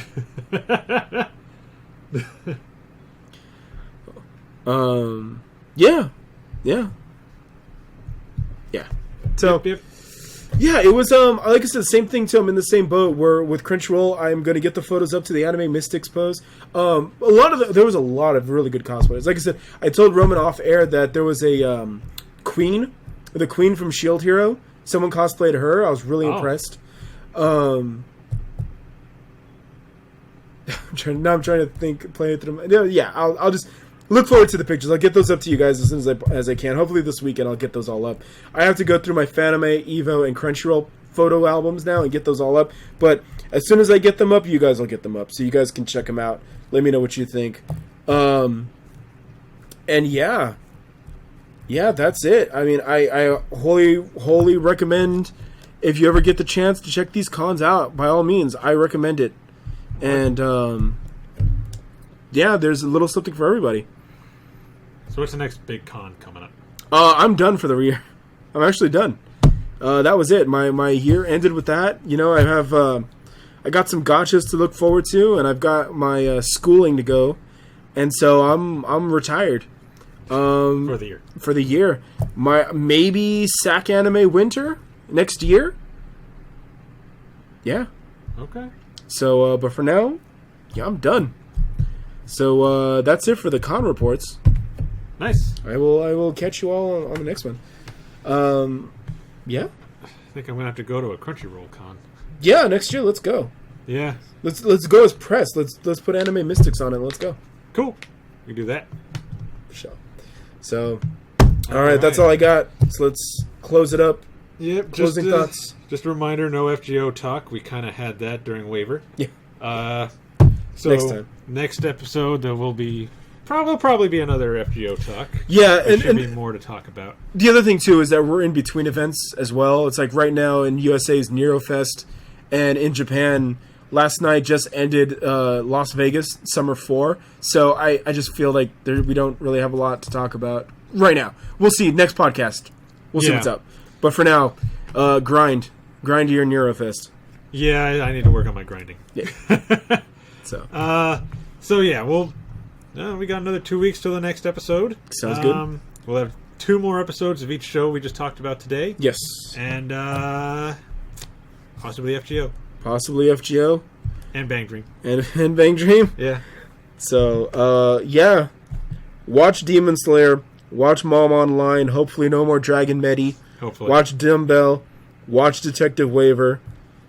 Roman's going to watch Fire Force and Vinland Saga. Starting after the fall season. Again. Because it's on hold. Until then. Because I've fallen behind. And I feel like I should just put them on hold for now. There you go. So.